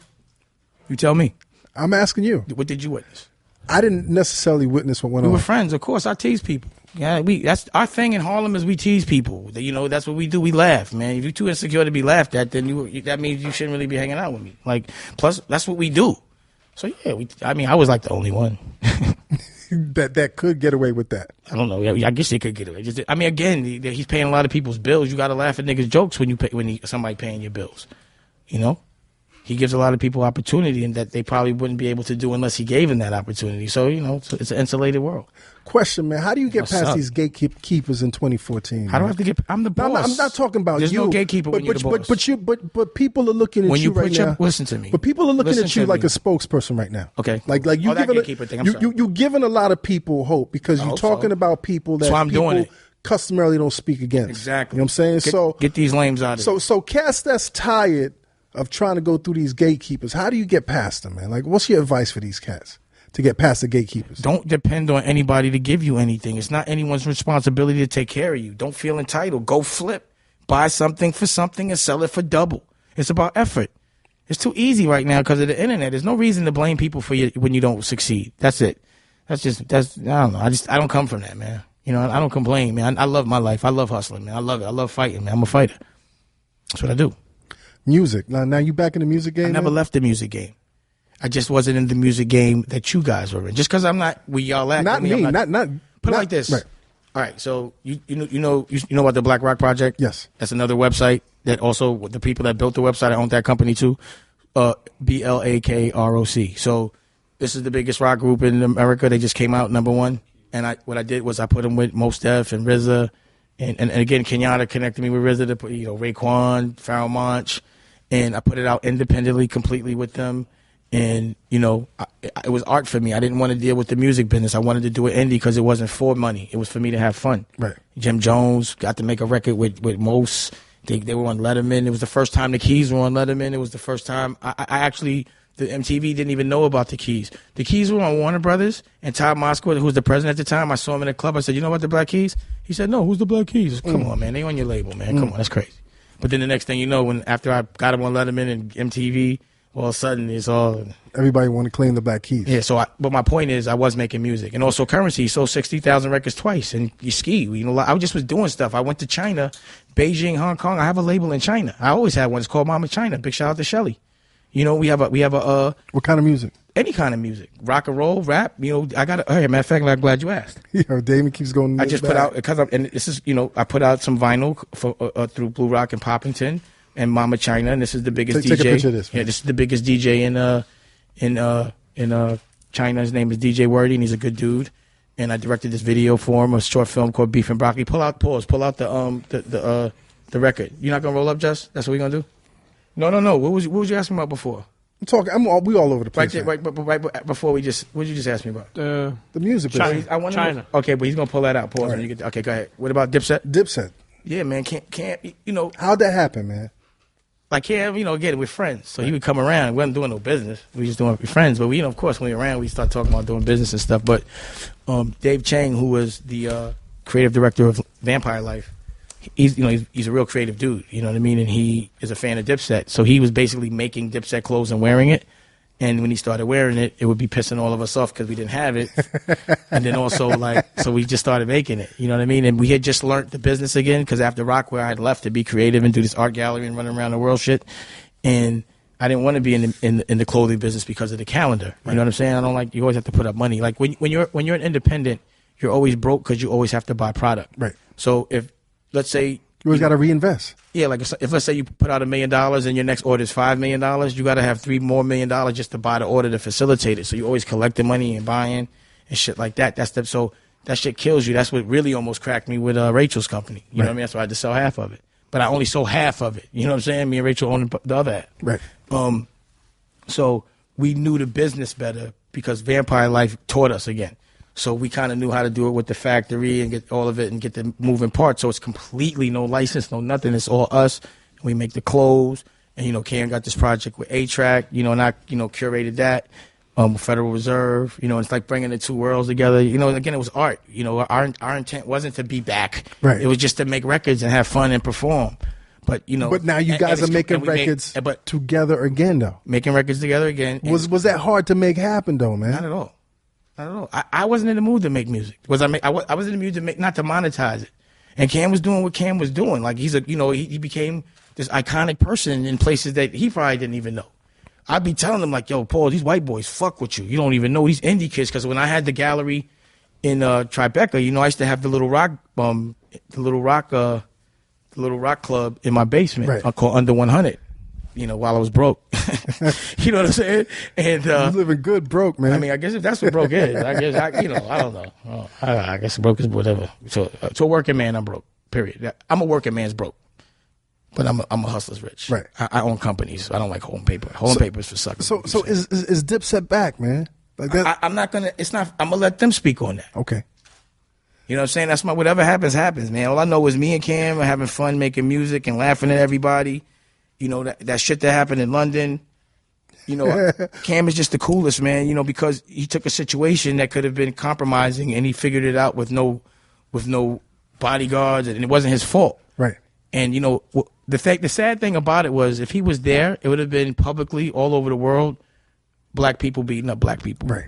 So like in another country. Yeah, so I don't know what the fuck's going on. I've heard things. I don't know who those kids are, those dudes are, whoever they are here, they serious.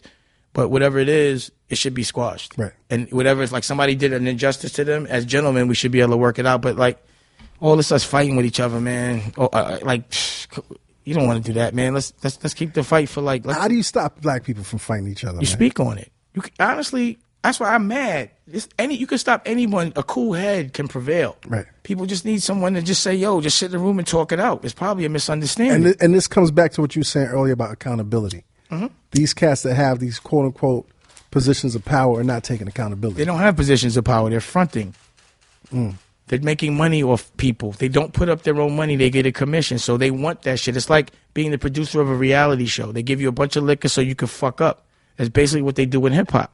They give us a bunch of bullshit liquor so we could fuck up and then they can make money off of it. Let's make money off of them for a change. Yo, you bought some music. Oh, yeah. I want to play some of the music, man. Play that first track. Yo, can I tell you the story behind Don't Get Scared before you play it? Yeah. So what's the story behind Don't Get Scared? You remember Tone Hooker? Yeah, Tone Hooker. Yeah. So original flavor. Yeah, so, you know, because I'm back and forth from L.A., my daughter's is in L.A., so every time I'm in New York, it's really to get money. Right. So we was in the Mama China Studios in Soho, and no artists were there, and there was a bunch of beats, and he came over, and we were smoking. And I was like, yo, let's just, we just start talking. And we made like 7 records of me just talking shit. So I've been taking the records and just giving them to certain artists and, having them, and it was like me venting, you know what I'm saying? Like, or, I've been making money off a lot of people. I'm also a person, I'm acknowledging that. I have made money off other people. Right. And what you have to remember is when you make money off an artist, regardless of what you're responsible for, they still resent you for making money off them. It's a human thing. They still resent you because they feel like they're putting it on the line and you're benefiting from it, regardless. That's just what's going to happen. So I want to be an artist for a change. And being an artist is brave. it's being judged. Like, not everyone's gonna like your shit, but you're out there confidently putting it out there. So I wanted to do that. You know what I'm saying? I was like, let me do that now. You want to live an artist life. I want to be an artist for a change. There's no doubt that I'm a businessman. Right. I have nothing to prove that. Right. I'm ready to be an artist. I'm a direct. I'm making my own clothing lines. You know, I got and now you're making your own records. My own records, and also before we get to that record, I have a television network because I had creative control 5 years ago. Right. You know, and it was before it was all trendy to have your I had a real television. I was trying to, but I just didn't feel like raising $100 million and putting it on cable. I don't want to do that. So I'm launching it because I was just chilling because I didn't have anybody to really run it, whatever. Right. I'm going to launch it tomorrow. Okay. So you can go to the Poppingtongroup.com, I think around 3, 4 o'clock, and we're going to launch the television network. And you could really on Friday. Tomorrow. Today. This is what happens when you put up the money. You don't have to schedule nothing. You could just open a company up, and the programming will be 24 hours. You can watch everything that I've been doing, everything I'm doing now, and other things and people I respect. And you'll see what a real television network that's independently funded looks like when you could do whatever the fuck you want to do, period. The Poppington Group and associated channels. Okay. Poppingtongroup.com. Congratulations. Television. Thank you. That's another company there. So this is your first. And I don't have any websites. I have a television network. So this is your first record as an artist. Yeah, I also did another one with Sin that you got too, but he put that out first. Sin City, he's down with the Diplomats. Don't get scared. Yeah, but this one is Damon Dash. This is a Damon Dash record. Yeah, but it's featuring it's featuring Jim Jones and Smoke Dizza, Harlem Six Together type shit. Let's hear this one. Been loading up. My man Cam's coming through like a superhero. Balls with the cape and all that. And he's independent. We vicious. And we consider ourselves the not fucking around crew. Don't get scared. It's for the squares. It's for the nerds. Right. The insecurity taking over the jealousy. I'm like, nigga, fuck who you are and who you pretend to be. I'm like, nigga, don't get scared. Cool niggas in the room, dog, don't get weird. Fucking lame, grown men. They ain't comfortable in their own skin. The nerd meter is on 10. Pull up on them stunting in my organs. Puffing a Mondo. Head honcho, niggas is Monsanto. Imitation, genetically modified. You suck dick for looks. I'm not that kind of guy. You rapping for free. All my vocals is monetized. Kush God, bitch. Someone you can idolize. Independent, I ain't hungry for deals. I can tell you niggas never got money for real. Being broke, period, give a nigga the chills. You fucking clowns, you couldn't pay me to chill. Fuck out of here. Don't get scared. I wish I could rap. I would say some fly shit. But I do know this. If you've been pretending you're cooler than you are. If you've been trying to act like you're richer than you are. If you've been acting like a boss and you've been dressing funny and you've been shaving your mustache and shit like that. Oh yeah, okay. The original champagne poppers, hoops the color of champagne coppers, cocaine doctors, whole thing choppers. Niggas getting caught and start singing like it's opera. All we do is get money, pop mega shit. Holocaust Park right by the bodega, bitch. Rolling dice, my wrist like 7 bricks. Bitch talk slick, I'm quick, dead a bitch. Where I'm from, being a nerd, it was never cool. Drug dealers rocking furs, that was very cool. Slick brick, new cars, rocking heavy jewels. Living fast in the world, I was very cruel. I'm a major nigga, but I'm independent. I put 6 figures all independent. I put 500 horses in the hood. Still ride blended with a nigga flossing in the hood. I don't fucking wave no money in our face. Pause. Fuck, we look like strippers.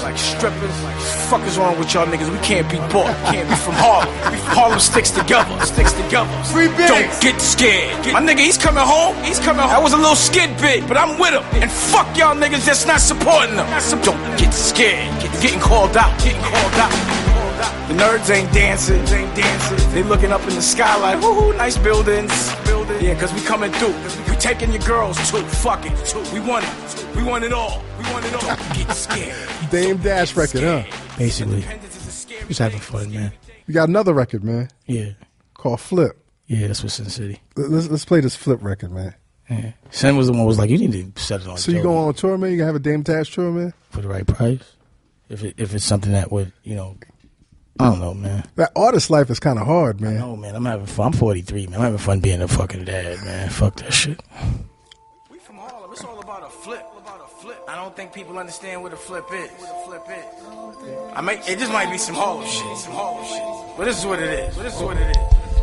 Let's say I buy a house, and it costs $2 million. I'm not gonna want to stay in that house.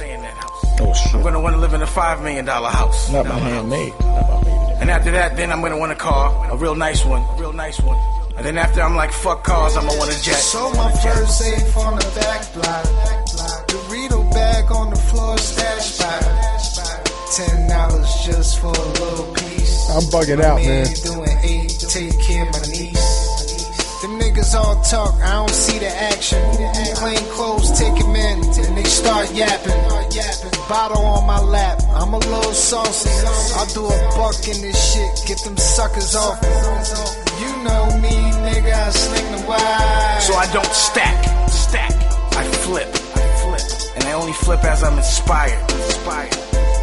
And this is what I suggest. Find a good woman, a woman with taste, a woman with style. You don't really want to hang around niggas too much. The egos make them jealous. But a woman, if you treat her right, she'll be loyal. And she'll teach you. And she'll fight for you. I'm in the fuck niggas crew. Pause. Niggas is the new bitches. And I mean that in the most sincere way. You know who you are. Bitch, nigga mad about our bitch. This nigga all in love, I just give a dick. You pillow talking niggas, just say no. Took her back to PR, said she missed the codes. A nigga blindfolded when he meet a skeezer. That's why they black out. Mush shoving beater. We ain't with none of that. Bitches money here.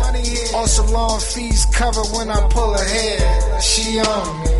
I gotta flip. And I gotta be inspired. Flip.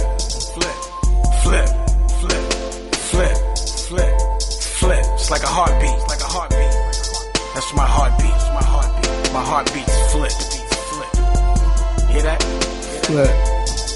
You listening? I don't think they hear it, Frenchie. Flip. All I know is how to flip it.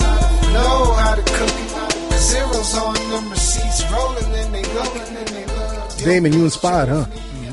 So inspired right now. I've been inspired. I'm just listening now. But it's good to see you in the limelight, man. I'm not. You in the limelight right now, man. I'm You got Flex dropping bombs on High 97. He gave you a good hour. Big shout out to Flex, man. At least somebody made it a little interesting. What's next for you, man? I'm calling out. As far as who I'm calling out, just whatever, man. Yeah. Who else you calling out? Who else you want to call out? Who's next? I mean, there's some people that have done wrong by me, right? And I just who, man? Lee Daniels. He's black. He owes me $2 million. And he just. I'm real disappointed. It's behind the Woodsman. The Woodsman. Well, I funded the Woodsman. That was $2 million. And honestly, the way he came at me, he was like, Oprah won't cut a check, and all these other black people won't cut a check. Just got to be black funded. And I made a commitment to him, and I thought that I could do something that I couldn't do, and I still gave him the $2 million, no questions asked. And he came back around, and we got our money back, and we brought Kanye to what's that festival, Sundance Film Festival, Patti LaBelle. We did big. I got pictures. I got all that. And we made our money back, and he was like, "Look, I'm going to direct this movie. I need you to do me a favor to take the $2 million from the Woodsman that you got back and put it into this movie Shadowbox." And I read the script. I was like, "This shit is fucking crazy, man." He was like, "Well, this is my first time directing, and just help me out. I promise you, you get your money back." I was like, "Dog, this is my money to flip, to do movies, to keep me independent, $2 million is a lot of money. You promise I'm going to get my money back?" "Yeah, I promise." And what joint ended up costing like $12 million. I wasn't involved in how it got distributed. They kept me away from all of it. Cuba Gooding was in it, Helen Mirren, all Oscar winners. You know what I mean? I saw it. I saw the movie. And then so then he had this, I didn't get my money back, but he bought a new condo because he sold all the foreign rights. And he got money from that. So I'm like, now I'm going to his party for his new condo. And I'm like, "Yo, dog, you want $2 million. This is a nice condo, right? Like, you got a lot of fucking nerve. You know what I'm saying? And he's like, Mariah Carey's there. And he's like, "Yo, tell her this, that, and the third." And I'm still looking out. I was bringing him in, like I introduced him to Andre Lee and Tally. I put him in those circles, because as a black man, and we're supposed to do that. We extend our resources. And you know, and then even to, like, I didn't get my money back. He had some other excuse. I'm gonna get it back from the DVD and this, that, and the third. Back end talk. Yo, but look, listen. Back end talk. So boom, he does this other movie that's not that good, starring Mariah Carey, and you know, I had my agent work out where he's like gonna put me on as an executive producer till I get my money back, this kind of thing. And I even knew the people that funded it, and I co-signed for him, like, yeah, I put the money up. And then they put the money up for Precious, and I had read that script. No, it was another script he wanted me to direct. It was too crazy, and it blew up. And he never called me, never invited me to a screening. Shakim, you know, big shout out to Shakim, put him on the phone with me one day. I was like, yo, you're not even gonna call me, nothing. I didn't get to go to the hospital, nothing. I didn't get to enjoy nothing. What do you think it was, man? He didn't, because he got money and he didn't want to pay me. So then, you know, I was like, whatever, man. You know, and again, I'm not trying to go at another black man in public usually, but god damn, man, it's $2 million. That's $2 million, right? And it's been a long time. So boom. After a while, I'm like, you know what? I need my money back. I started getting my lawyer to start hitting this lawyer, and they were like, you know, he got on the phone, and he was like, look, I was wrong, boo, boo, boo.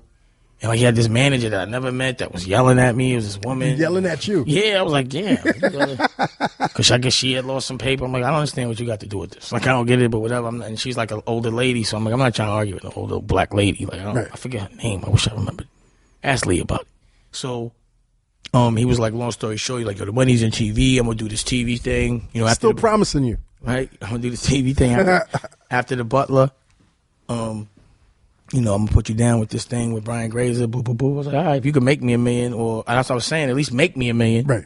$2 million. You just get my, go do something. You're like, damn, god damn. You hot right now. Let's get some money. You know, whatever. Yeah. I looked out. Like, give me my money back, nigga. It's $2 million. You know, and you know what it is. I don't want to hear all that risk and all. You know what you told me. I did you a favor, dog. Don't even not acknowledge it. I could have been making movies, and plus I could have used that $2 million when I was broke. You know what I'm saying? So with $100,000 a month rent, right? Yeah, like overhead, people paying their bills and all that. But anyway, so now his manager calls a couple months later, because I was like, oh, I got to check him, man. He's playing. But he did hit, his manager hits, and she calls and she says, so you going to jail? And going to jail? I was like, what are you talking about? You know what I'm saying? Like, why would you ask me that? I said, just answer the question, motherfucker. Then I started cursing. I'm like, the fuck? Hung up on me. I'm like, yo, I had to leave. Yo, please don't ever have that woman call me again. And I also was like, what the fuck was she talking about, though? I guess in the paper they said, I guess some taxes. Some stupid, nothing that was in the paper. Like, this is a manager and a woman, and she's talking about bossing, stupid shit. You know what I mean? Like, shout out to Bossip. Whoever it was, man. You know what I'm saying? Like, just dumb shit, you know? And gossip stuff, not anything. And she would just, like, answer the question. And then I was like, I don't know what the fuck is going on. It was like the Twilight Zone, but then it was like, well, we're not working with you. You know, this other stuff. So it's like. So that's crazy. Yeah, I'm going to get to him later, man. You know, but I'm getting that, you know, like Lee, I hate that. I don't know why I had to come to this, but I do think you should answer for this too as well. Because when somebody believes in you, I think it's your responsibility to kick back. But, you know, you shouldn't be walking around owing somebody $2 million acting like you don't, man. That's crazy. You know what I mean? Like, that's crazy. That's crazy. Yeah, like, I don't want to take him to court. Just give me my $2 million, man. Dame, man, any words out there, man? Any words for people out there, man? Any last words? I just think people have the ability to do things on their own. Right. I think culturally, we do need to stick together. I think it's a good time. We are sticking together. I think independence is key right now. I think the internet is giving us freedom.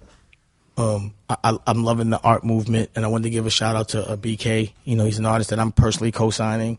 And you know, I bought this iconic Biggie piece, and he's doing all these other things, and he's working hard. Like, I heard about this. I heard about him. Yeah, no, he's ill. He's ill. You know, it's funny because I had, you know, on the Instagram, I put up that I think he's going to be the next big thing. I think you should buy his art. Right. And like 3 months later, like this Credible Art, you know, magazine or whatever was like, you know, he's the new king of art. They co-signed him, right? And I was just like, damn, you know what I mean? It's just it's interesting to see people that, you know, you believe in before everyone else get to a certain place. I love that part of it, but my job's not to keep making money off them. You know what I mean? I get bored. I get bored quick. You know, I do a lot of things for fun. Like, I really don't care about money. You know, we from Harlem, man. Like, we don't hold no money. We spend that shit. We have fun, but we make money. You know what I mean? You know, we have cash flow. We buy stuff. You know what I mean? But like, holding money is just not. It's like we could buy. You got the more money you have, the more stuff you could buy to sell more stuff. It's called currency, man. You got to move it, basically. So, you know, I just think people's approach should be different. It's a different day, you know, and I just think that people that aren't doing right by our culture should either start paying us some respect and do right by our culture, or at least these are the questions I think we should be asking. And I think on a rap level, we should start to get a little smarter about the questions and the things we're concerned about. So, like, why not on a rap station have a CEO, not me, a real CEO that there's real social issues about, and have a real intellectual conversation? Yeah, why is that not going on right now, man? There's a lot of issues because when that needs to be talked about in this hip hop culture. You're on the radio. Motherfuckers don't make money off that shit, I guess. I know, but I guess that shit is not important to them. So here's the good part. Well, I love talking about social issues. I love talking about social issues. So this is what I had to do to be able to talk about social issues. Right. I don't depend on that business for money anymore. Right. I sell oil. I sell art. I sell clothes. I make movies. I'm about to direct percentage for Cam too. And another movie. Okay. As well. I don't know if I should be talking about It's called Percentage. Percentage Part 2. Okay. I'm going to get my Scorsese on, trust me. You know, now again, I'm going to be an artist. You know what I mean? But I'm doing all of these things so that I can say things to these people because they only do one thing. Right. So I could be kamikaze. You know what I mean? And I think it's my responsibility to do that because it empowers the people that are still trying to get ahead. And I feel sorry for guys like Flex because I know it must be hell for them to have to be told what to do for 25 straight years.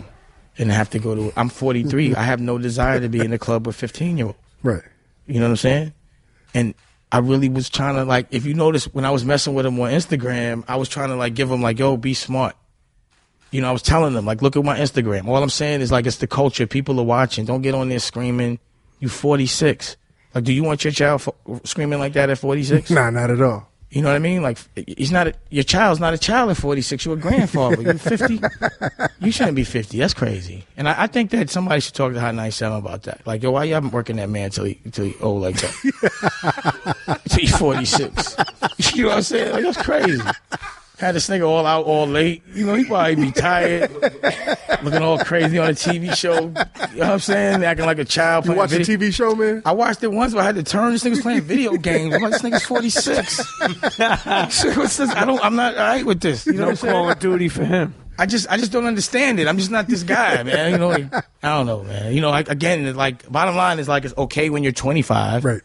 It's a little funny at 32, 33, 35, 30. After like 43, you be like, yo, dog, you not tired? You know, like, you dyeing your beard every day? Like, you know, it's all that? Like, serious? You know what I'm saying? Like, that's crazy. You know what I'm saying? Like, nigga, go do something and be around people your age. Right. Like, don't you want to be respected by your peers? Like, you always want to be a big fish in a little pond? You want to be bullying 15 and 25-year-olds by screaming, and then the minute someone asks you a question, you have a temper tantrum on the radio over another dude? I mean, I don't think that was the proper example. I guess I'm getting at him now, right? Yeah, you're getting at him right now, man. Yeah, well, you know, he did that. I mean, he was really talking my business. He was like, but he had no idea what he was talking about. Yeah, I was like, I felt bad for him, man. I could say I felt. Look, everybody in the street, leave him alone. That's another thing, man. Like, you know, he's a right to do that, man. I just think he should do it on BLS. You know what I'm saying? I think everybody should be like Flex.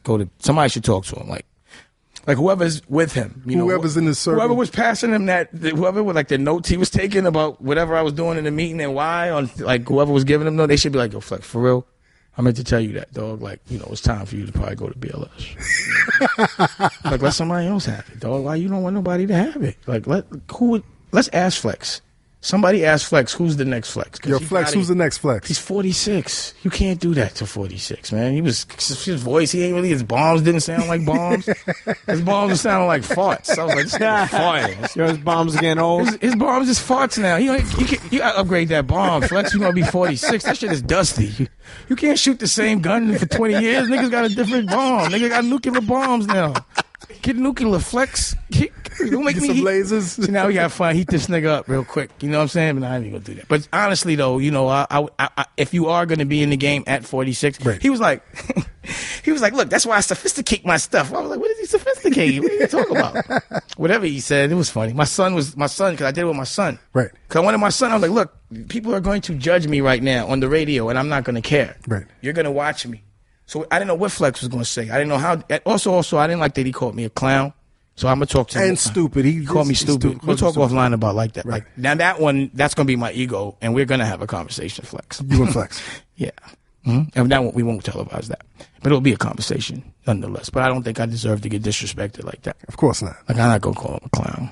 You know what I mean? Especially not at 46, he's calling me names. You know what I mean? What kind of example is that? But you know what I mean? And then also he's disrespecting me as a man. But, you know, again, he might not ever know what really being a man is, you know, because he's always being told what to do by another man. Like, how does a real man feel when he gets told to do by another real man? I mean, pause, by another man. It doesn't exist because a real man doesn't get told what to do. You know, that's why I said we can't really have a real conversation. Like, Right. you know, it's like he's yelling, like he's bugging. I just wanted to talk. You know what I'm saying? Like, we can still talk, too. I invited him.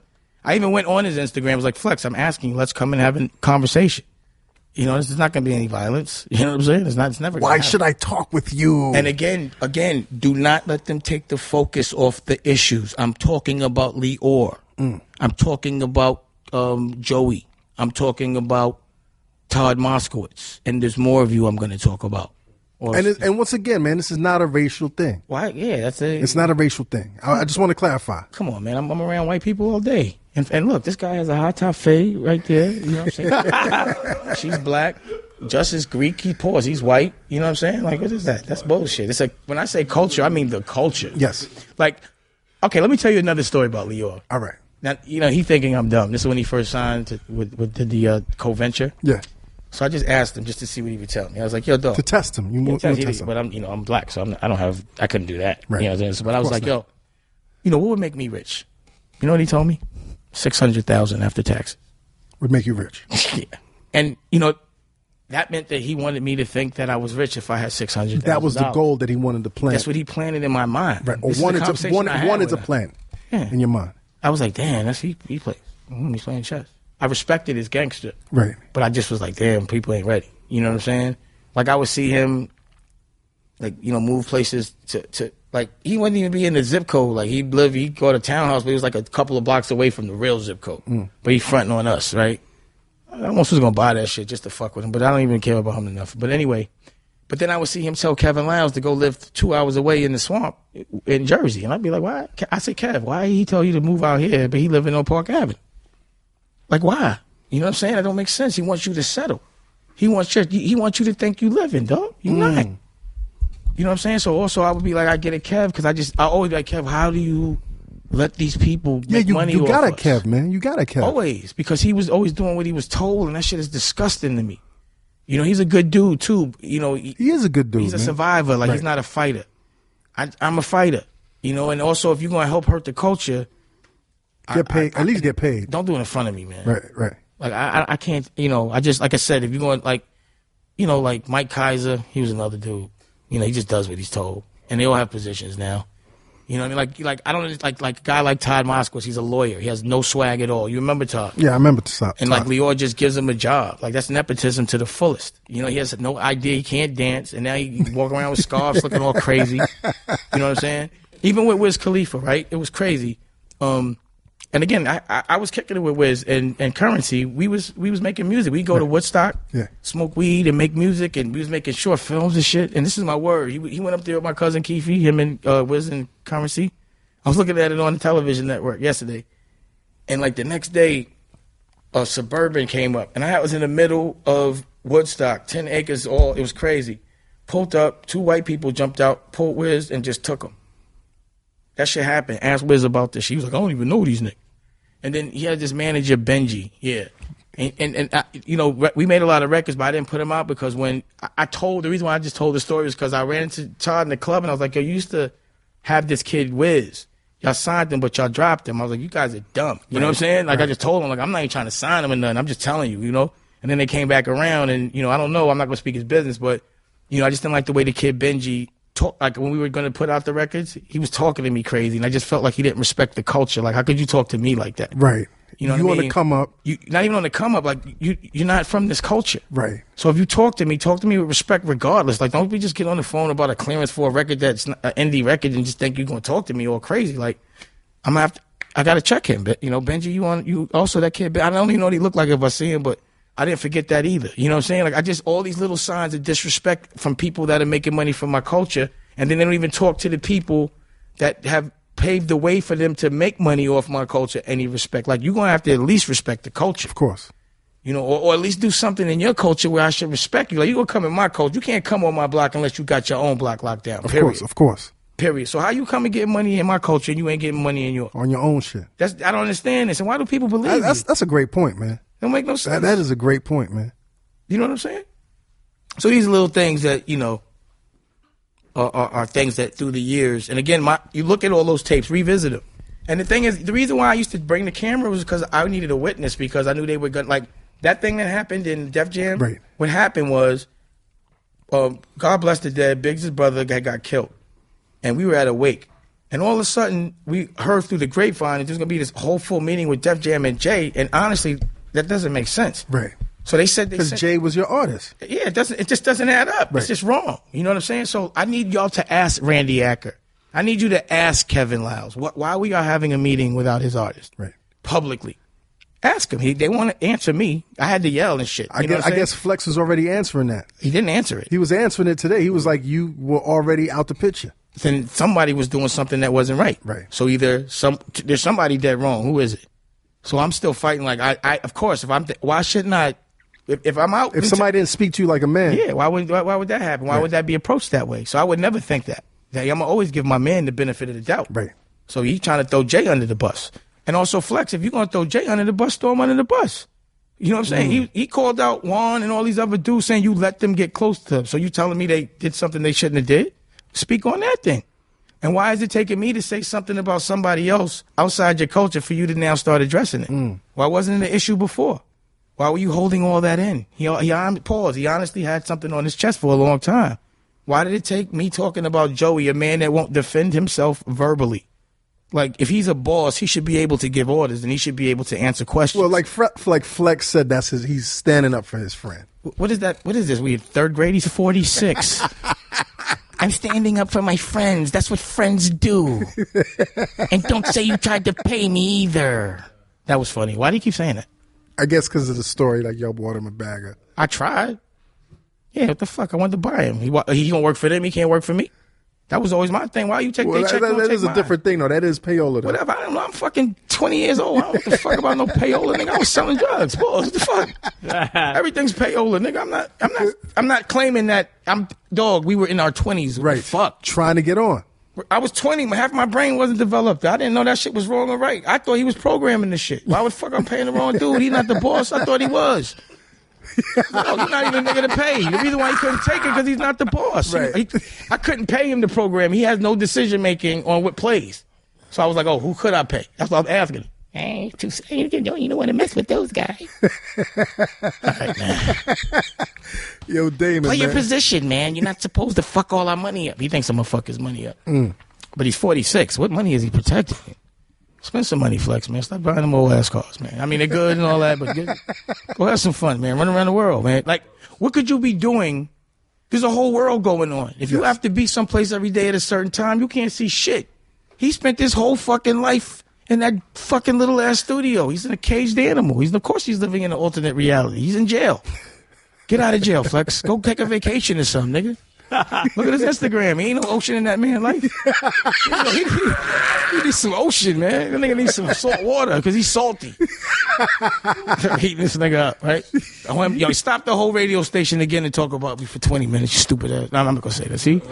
That's the way it gets disrespectful. But that's, because I'm not used to guys like that being able to call me stupid. But, all right, we'll talk about that, Flex. Yo, Dame, man, I appreciate this, man. I appreciate you coming through, I want you to take this and take your show and go get money. Yes. I want you to get as much attention as you can because you've consistently been a good dude with me. You know what I'm saying? Even though you do some things that's questionable, like wear funny clothes every now and again. You used to shave your mustache. We used to talk about that. You've made an evolution. You used to wear those funny ass boots and used to wear leather. And tell me when I'm lying. You used to wear leather vest with the no shirt. You know what I'm saying? Nah, that was never me, B. I knew you used to wear that type of shit. Don't do that. Wait, you never. Don't do that. Don't do that. How the fuck am I wear a vest without a tank? With a tank. I had a tank top. How you gonna wear a leather vest anyway with no sleeves? That's crazy. Pause. He was just like a male stripper. Stop. And he used to come out like shave his whole face, eyebrows and everything.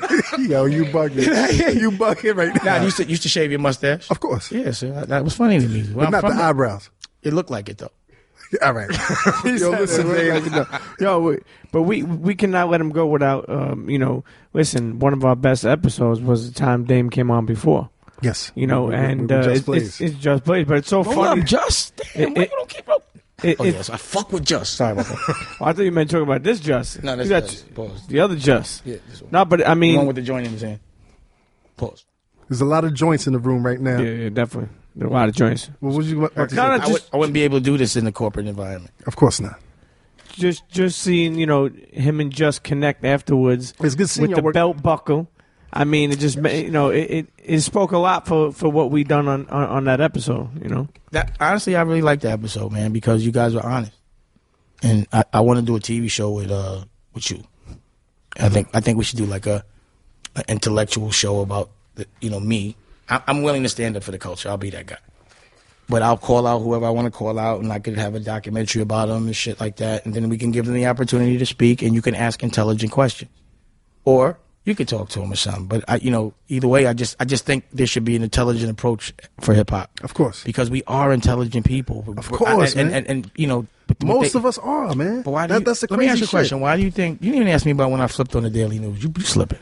Oh, I mean, I thought that shit was old news, but why did you? I never speak. Why did you? I always do. I just taped them that day, so they had to show it before I did. I always flip on them. These guys be nerds, man. These guys are squares. Like all they do is fucking talk about you.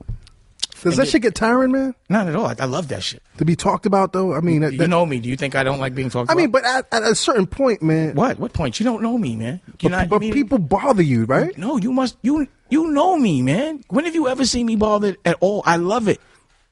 Right or wrong? I'm having fun right now. This ain't for money. This ain't it is kind of a publicity stunt. But, but I want to use CEOs as my publicity stunt, like they've been using us. They're using us like cattle. Now you're going to be cattle. Now it's your turn, punk.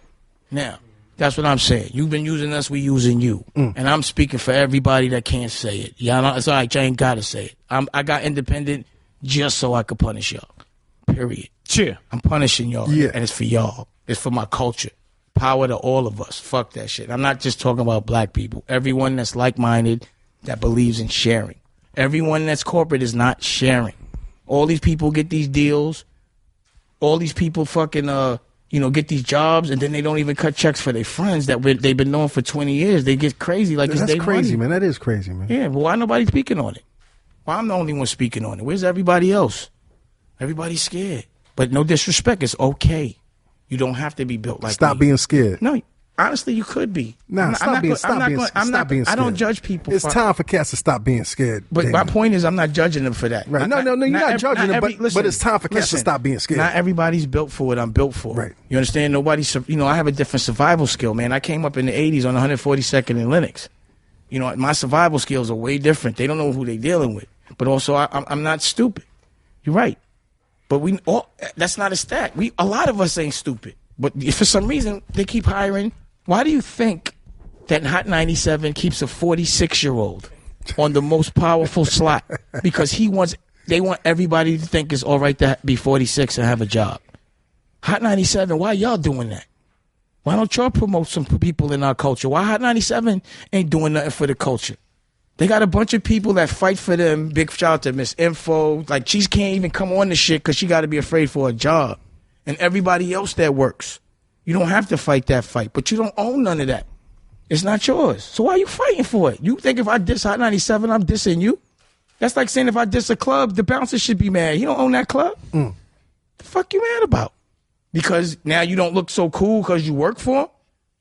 It doesn't really look that cool. It is what it is. You don't look cool working for, you know what I mean? It's not cool to work for Hot 97. They're not that cool. The internet is cool. It's just, it is what it is. It's not cool to be 46 and be like, stopping the whole radio station and protecting your friends. That's not. Yo, Dave, man, I really appreciate you coming through, man. Cut me off, man. We over? No, I just dig what you said, man, earlier, man, when I asked you why you came here, as opposed to going to like another station, man. And you said you came here, man, because you wanted to support the independents, man. I mean, why would I support people that don't support me? Right. They don't do shit but promote the bullshit that everybody said. They just using me for entertainment. And they think they probably think because the average person is doing it for money, that's what I'm doing it for. I'm not doing it. I'm making a statement. I'm with the indie. Whoever's indie, I'm with you. But don't get disrespectful about it. You understand what I'm saying? Like, if you're indie, that means you have no expectation from me. That's a real indie. Right. You don't expect to be helped. You expect to figure it out. You expect to fight. And I've never made history without fighting. That's why it's history, because you fought for it. You know what I'm saying? So let's fight. If you don't want to fight, then go get a job and then talk about everybody. Go be safe. Go talk about everybody, and you just got to mess with girls that that probably don't want to be with you. Yo, Damon Dash, internet. Damon Dash on the Combat Jack Show, man. I really appreciate this. What's man. the name of our TV show? We will work that out, man. Oh, now see how you acting. I'm not acting, man. See, Air it out. Let me ask you a question. Who do you have a problem with in the industry? Give me one of your stories. I put it all on my sleeve. You know it. Pause. Now let me air somebody out. The last person, you'll feel good about it. The last person I aired out about a month before you aired him out was Steve Stoute. Why you don't like Steve? Because I was doing a deal with Foxy's brother, Gavin. Right. It's when Steve was in the scope. And it was a bullshit deal. Right. I'm saying, because he had just produced or co-produced Hate Me Now. Right. And Gavin hit me and was like, yo, Steve is trying to take $25,000 out of my budget as a kickback. What? A kickback? And I'm like, yo. Steve Stoute. Steve Stoute. He's doing it to a lawyer? No, this is what he was doing to Gavin. And I'm Gavin's. Foxy brother? Yeah. Oh, man. That's crazy. So, like, I hit Steve. I'm like, yo, Steve, you can't do that. He's like, yo, who the fuck are you? And I'm like, yo, Steve, if you want to do this, then have Jimmy Iovine call me. Let me know. If Jimmy Iovine says this is cool, then take this kid's money. But if it ain't cool, if you don't have that authority, that shit ain't cool. Right. But that's what he do. He's a kickback. And I never liked that shit, B. You know what I think? Like, that kickback shit is corny. So let me ask you a question. So I have a story on him. I have a billion of them. And you have a story on him. Yeah. I'm sure there's a lot. Of course. I think that everyone that has a story I call on them him. scarf hands. I think everyone that has You know what scarf hands is? What's that? When you shake a nigga's hand and that shit feel like Flimsy it's like shit. silk. You shake his hand? I smack him. shook No, I'm his not going hand. to say that. I don't do that. Shook I his would never hand. do that again. No fight. I'm never fighting you, Steve Stoute. We don't advocate. We don't violence on the don't show. ever put your hands up to me. I'm 43 years old. It's not. We'll look stupid. Don't throw girls on the floor, because then you're gonna have to pay. Don't try to hide it from the press. I guess nobody cares. But what I was saying was, what was I saying? Oh, I think everyone that has a Steve Stoute story should tell it. 'Cause he's done this to a lot of people. Right. So I think everyone should tell it. Like it's therapeutic. It's liberating. It's liberating. Right. It feels good to be honest. It feels good not to be scared. I don't even know any other way to feel. Independence. I don't know anything. Independence, unless you've had it, just take it. Go broke for a quick second being independent, but work every day. Yo, trust me, going broke for freedom is the best shit You ever. can't be free It's without the broke. best You got to shit keep paying ever. for freedom. These motherfuckers don't understand that shit. And then also for people to understand is a good guy always has to fight the bad people that are pretending they're good. Like, I promise you, do not say I'm comparing myself to Jesus, Right. but I do know how he felt. I know how it feels to be a good guy and be persecuted for being a good guy. you know how what it I'm feels to be betrayed.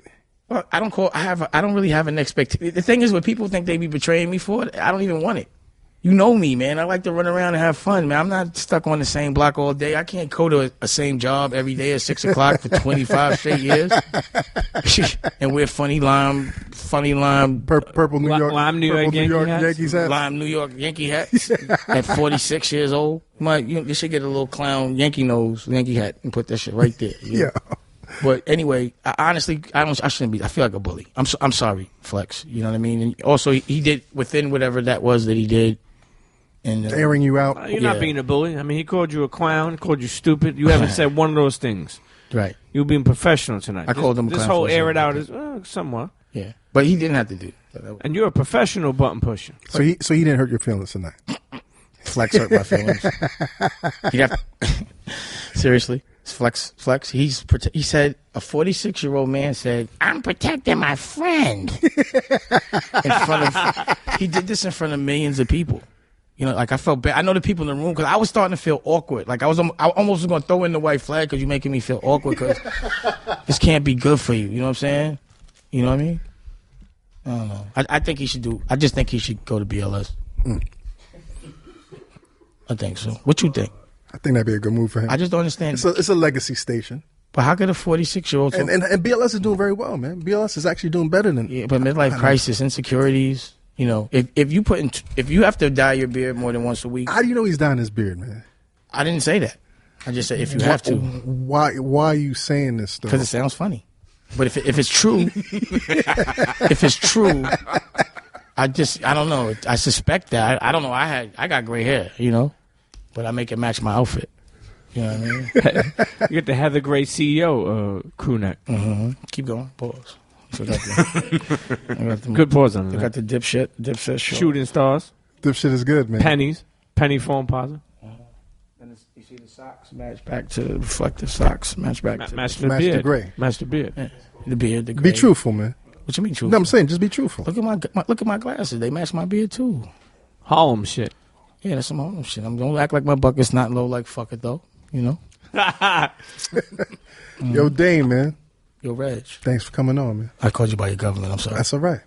I can still call you Reg. I don't give a Actually, fuck. I'm never calling you Combat Jack. That's all right. If I do, be like you told me you was never going to do that. I don't give a fuck. All right. I've known you for too long, dude. So let me ask you a question. Yeah. If you already aired out Steve, you don't get away with that. Air out somebody new? Yeah. How about this? Before See, we that was a lawyer trick. That was a lawyer trick. Yo, you got to watch him sometime. He's clever. Before we end this episode, No. let's get one more air. Yeah, you got to air out one more. And one more from you, Dane. Nah, Somebody out come there. on, man. And one more. I just one aired more. out. I just told y'all everything, man. Knock it off. Don't let him live. He's like, You don't got nobody? Nah, come on. Not really. Wait, how could your name be Combat Jack and you only mad at one nigga? Come on, man. Don't There's do a that. few. Boy. There's a Stop. few. Don't do There's that. You being political. Go ahead. There's a few. this is- so basically- but at the same time, Let me ask you a question. One of the Can I things say you something? said. Can I say something? Yeah. The very reason when you asked me why are people not airing people out, Yeah. you just answered your question. Why are you not airing someone out right now? I'm actually right now. I mean, there's a couple of cats I could air out, I don't want to hear that. but Answer the question. I'm just thinking about Answer it, the man. question. You couldn't do that. It's like Answer the question. It's like right now. So that's the reason? It don't even make sense right See, now. so whatever's stopping you from no, airing it don't these- even make sense. I've aired cats out already. I came out and I aired someone out, Right. and then you tried to give a re-air. You tried to An assist. recycle air out. I don't want to no recycle. I mean, air you out. know what Come it on, is. man. The next person that I'm thinking about. just listen to me. Listen to me, man. Okay. It's another black man, and they know they're foul. And you ain't gonna say no names, Combat Jack? Boys, I called you Combat Jack. You know what I'm for a saying? reason. You know, I don't want to get to the source of that. Just say the name then. Who's the name? Don't say the source. I just want to get to the source of that. Say the name, Combat Jack. Come on now, I'm calling you out. I don't want to get to the source of that. You know what I'm saying? So why you telling us At about? the end of the day, man, So why you telling us about if you're not going to tell us? Tell me about something you're going to tell me, man. I'm not telling you anything right now. You owe one air out right now. That was man. contradiction. Nah, Let it go, man. I just threw a subliminal, man. Come on, man. It's 2014. That was a flex. How long is this? I'm gonna give you a episode, flex bomb. 2014 flex bomb. That was with your bomb just now. You got a flex bomb. You got flex money now. I don't That have was no some flex money shit right there. You know what, man? I'm gonna let the black people live, man. So then say somebody white then. I'm trying to think. Oh, now you got to think. I'm trying to think, man, because You ask me questions all day. We Is it special that I know how to answer questions? Nah, but you had this shit on your mind for a while, B. So there's nothing on your mind for a while? Not that I could think of immediately. Come on, man. This is crazy. See? All right, how about you? You got somebody you want to air out? Nah, I mean, Wow. I can air people out, So but do I it mean, then, it's not do it really then. people like, you know, I mean, Who? I don't know, I remember want to air out my ex-wife, maybe. No, I come mean, on, no, that's, no, that's no, what no, I'm it's saying. This personal shit don't business. really Come have on, no, to do. That's what I'm trying to say. Like, Who? Combat, you have a better. What? Hold on. That's why I'm hold Dame on. Dash. Hold up, Dame. That's why I'm Dame Yo, Dash. your wise wanna Dame, air why are out- you taking control of this show, man? Why not? What do you mean? He never out- lost it from the this start. The air out show right now. I'm just saying, if I'm airing it out, why y'all not? I just aired somebody out, man. It's a re-air, man. You got flex money. You flex money right now. Yo, P, who Both you- of- yeah, y'all silent. Who you airing out? Oh, I don't know why you throwing this on me for. There's somebody that you have on deck to air out. I asked both of y'all, man. Air him out. I'm both of y'all on blast right now. Air somebody out. I did. I guess that's why I'm Dame Dash. I just aired somebody out, man. That's why I'm Dame Dash. Everybody airs out Steve Stoute. Come on, man. He's powerless. I aired him out. After 50 smacked him around, whatever he did, that's not a stat. That's not a stat. Come on, nigga, put a wig on him, man. Tell me about somebody who don't wear wigs. Tell me about somebody that hasn't had other men I'm put trying to lipstick think, on. man. I'm trying to think who the fuck I don't fuck with, man. Oh, boy, now you don't know. That's why I'm Dame Dash, B. Yo, Dame Dash, man. Welcome to the Combat Jack. That's gonna be the welcome to the Combat Jack show, Damon Dash. I've already been here. I'm not welcome to the Combat Jack. The second time, This man. is not the Combat Jack show. This is the what was it? Flex Money. This is the Flex Money show. Flex Money show. The new name of the show is Flex Money. Yo, I really can't think who else I want to diss, man. Oh boy, who else is safe? You playing it safe, man. But people play it safe. You know. Come on, man. Check your own Instagram. Both of y'all check Insta. We here now. I fearlessly said what was on my mind. That I got to talk to him. That's really an issue. That's all right. So, but I don't think. So why you keep talking about it? Talk about something else. He's not worth a diss. Is there anybody who's worth a diss? That cat is not worth a diss. So why are we still talking about him? We're talking about somebody else. What? I'm confused, man. Talk about anybody, man. I'm good, man. I'm good Combat. right now. So your name Jack now. Yeah, my name is Jack. call me whatever the fuck you want to call me. Yo, Dame, can we end this episode, man? Flex Money Jack. Yo, Dame, can we end You too, though. You're not saying that. You got a mic. Nah, man, listen. You know what? Flex Money. Nah, no. That's Flex Money. Yo, I disagree with you on the whole industry and like everybody. I wasn't talking to you. I wasn't asking. Right. Don't say that. Don't do that. Can we end this episode, man? Now the guy that never says his name is gonna. Did he ever say his name? Nope. Of course you have a question. What do you call him? The scroll? Come on, scroll. Scroll out of here, dude. Introduce yourself, Brett Hamid. If you want to say something, say who you are. No, I just feel. I mean, I You're speaking up here, man. This isn't high behind computers right now. You know All right, what I I'm mean? DJ Ben. I mean, I feel the same way that you feel. I think that the whole industry right now is protecting a bunch of bullshit, and people are promoting bullshit. And like you said, it needs to be a lot more intelligence, and it needs to be stopped. Like, call somebody out, man. I mean, you already called him out, though. I don't fuck with none of the DJs right now who are on radio. Which DJ? Fun Master Fletch. Fuck it. I already just called him out. Come on. I know. I mean, recycle call out. Who else is out there? Don't bully Fun Master. He's 46, man. He's too old for that. Huh? You got to name one now. Name one now. You gotta call somebody out. But no violence. If we call somebody out, let that person talk to you about it. That's all. No violence. You just because somebody has an opinion, you're right. No fighting. Let's talk it out. No violence. Oh, everybody, look at this. Everybody's saying I got somebody easy to air out. So this is what everybody say. Everybody say. Nobody saying nothing. Damn. All right. That's why I'm Dame Dash. That's why you Dame Dash. Yeah. All right. So now I understand what's so special about it. It's awkward to talk about people, I guess. I mean, yeah. I don't know. I can't relate, man. I can't relate. Well, Dame Dash, can we end this episode, man? I'm saying we've been talking for 2 hours right now. We've been talking. Said nothing. All you talked about is a recycle Flex Money. We've been talking for 2 hours. We got to edit. Why this can't we talk about you? Because you're the guest. You didn't pay. You're the guest. You didn't even play the Dipset record. Everybody heard the Dipset record. All right. Everybody heard the Dipshit record. I just played 2 records nobody ever heard. You didn't play nobody out. What you mean? You didn't call nobody out? I did call somebody out. You did not. It doesn't count. I just said I smacked this nigga. It's not a stat. You're not scared of him. You know niggas put wigs on him, man. Come on. I'm not scared of anybody though, B. Well, who is it you're not scared to say something about that? I just don't feel like going there right now. What? When else would you feel like going there? When else? When I feel strategic. Oh, like when I feel strategic. So like when you like didn't you say you started airing motherfuckers out? So you have no one. You have to be strategic about this guy. You said he wasn't worth shit. I don't feel like airing nobody out right now. I don't want to deal with no potential lawsuits. You about to have crunch. I don't want to deal with no potential lawsuits. Is anybody in the room? Somebody. All right, fuck it. We'll end it. Anyway, I guess it's Dame Dash airs everybody out, and nobody else says anything, and that's fine. And it's cool. And I love everybody, man. No war. No violence. No violence. This is not about a beef. I will not be fighting. Don't distract me. I'm not fighting my own culture. Whoever has beef, let's have a day that everybody, especially from the same culture, just squashes beef or just has a conversation, man. And let's just promote the squashing of the beefs. Let's do that. Let's not talk about the beef. Let's talk about when it gets resolved. And the guys from London. Let's squash that, man. We black, man. Let's not do that. We don't look good like that. Don't make the culture look good. And they laughing at us. They making money off that. And keep it positive, man. Let's stick together. Independence is key. Let's talk about intelligent things. Let's not be distracted by stupid shit. Let's focus on these people that are robbing us, and let's get our money and be independent. You got to be broke for a second to be independent. You got to be broke. Don't fear broke. That shit ain't about nothing. You'll be all right. No, I don't know if I could. Because you didn't air nobody out. Yo, Damon Dash. You'll be all right. Nah. I'm saying you be all right being broke for a little bit, man. Yeah, I don't know. You didn't air nobody. Yeah, I don't need to though, man. Nah. Yo, Dame Dash, man, thank you again, man. $25,000. Yo, let's give Dame Dash a round. That was a flex one. Let's give Dame Dash a round. $25,000. Yo, internets, the Combat Jack Show. Check it out. Damon Dash, return to Damon Dash. Thank you. Let's do that. I appreciate you, honestly. Not being a lawyer anymore and dealing with your creative side. Dressing better. Changing the way you dress. Not shaving the mustache. I mean, I think.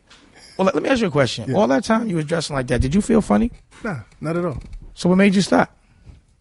Because I changed, me. I grew out of that shit. You did. Them shits ain't gonna fit no more. Pause. Here we go, yo. Hey, yo, internet show. Yo, I'm not playing with you right now. I'm not playing with you no more, Damon. This episode is over, B. Yo, internet, you tuned into the Combat Jack Show, the Combat Jack. Good looking. Show.com. Thank you, B. Yeah. Cheer.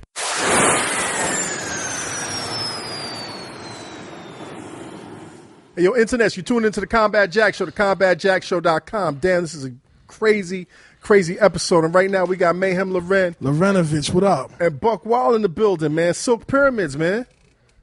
I'm liking that record, man. Nah, good looking. I'm glad. I'm really liking the record. Like, I was listening to it today. I like the beats. You sound refreshed. I feel golden, you know? Just trying to keep it authentic, real organic on it. Now, the record came out when? On the 27th, about a week ago. Listen. Just want you to get a taste of what you bring into the game right now. Something light. Okay. Mayhem Lauren, Buck Wild, Silk Pyramids in the store now. Yo. Hey, yo, silk shirts and yellow gold. Speak thoughts, my struggles told. My people bubble lows and still abide in jungle codes and love for clothes. Materialistic, really a misfit. I can't adapt to basic. I chase it daily, I risk it. Rarely a biscuit, not in my circumference if I'm pumping. Gold dots inside an old Glock, so leave you slumped in. Nothing stopping this monogamous in my relationship with counting stacks and making racks. So now we getting paper flip. Aim sideways and fly shades maneuver graciously. Mountaintops chiseled in stone. That's where my face will be courageously. Conquering concrete with street knowledge, my speech polished, speak dollars and cents. My vibe is intense, live and immense. Shine for the bench, shoot for the block, shine for the team, lust for the dream, hustle for cream. Silence speaks volumes and speed. Any question, niggas know that I'll be repping for Queens. Summertime, playing a strip, maybe Steinway. Jackson Heights break down and redesign. Yeah, my mind spray, thoughts infused by Queens corners. Hand in hand, fucking with grams with D's on us. Keep it low key, rock a low T, rep officially. Lefferts Boulevard, peace God, I pull your card. Perfection's infinity, rap like it was 10 to me. Get baptized by Hennessy, then catch flight to Kennedy. Police harass you, tell you freeze like a statue. A deadly hassle, I'm over by the veggie castle. Get some wheatgrass, lemon splash with a dash of ginger. Hoodie on, poof, then I'm gone just like a ninja. In the fog of the mist, keep my timepiece Swiss. Bag of dime piece swift, real niggas shine like this. Blasting Billie Holiday out the beige coupe. Came a long way from the days when we were strange fruit. Silk Pyramids in stores now, man. Mayhem Lauren, Buck Wild. Yo, man, I'm so glad y'all came through. It's been a crazy episode, man. You know what I'm saying? Definitely. Dame Dash is a hard act to follow, Dropping man. jewels, you know? But I appreciate you coming through and being patient and watching what was going on, man. We got to give you some more airtime down the line, man. But I'm just appreciative that y'all came out, and I really, really fuck with this project, man. Thank you for the platform, man. It's been love from day one, and I appreciate that. I know what it is. Thank you, yo, Buck, man. You sounding young, man. You sounding young on the boards, man. Ain't nothing changed. Yeah, ain't nothing changed, man. It's all just energy, man. You know what I'm saying? When you do good at what you do, I told you before, you can step right back in. Yes, sir. Well, I wish y'all success with this, man. I hope y'all do what y'all need to do. Like Dane was saying, man, get that show ready, man. Webster Hall this Saturday. Webster Hall tomorrow. Yeah. It's tomorrow. To Webster Hall tomorrow. Yo, listen, man, this has been the Combat Jack Show. It's a crazy episode. Dream those dreams and then man up and live those dreams, because a life without dreams is black and white and the universe flows in Technicolor and surround sound. Blow, bitches. Illuminati! Internets, this episode of the Combat Jack Show is brought to you by the Loudspeakers Network. It's produced by Jonathan Mena. It's engineered by Samir Karam, executive producer Chris Morrow, and we tape exclusively out of the Engine Room Audio Studio in downtown Manhattan. Yeah. Black Money 848. Let's take it back, you dig? Black Money 848. Man, I keep telling these niggas I'm the coldest motherfucking nigga they seen. I don't know what you heard about the rock screens. Watch screens. You ain't reading the news, you better watch screens.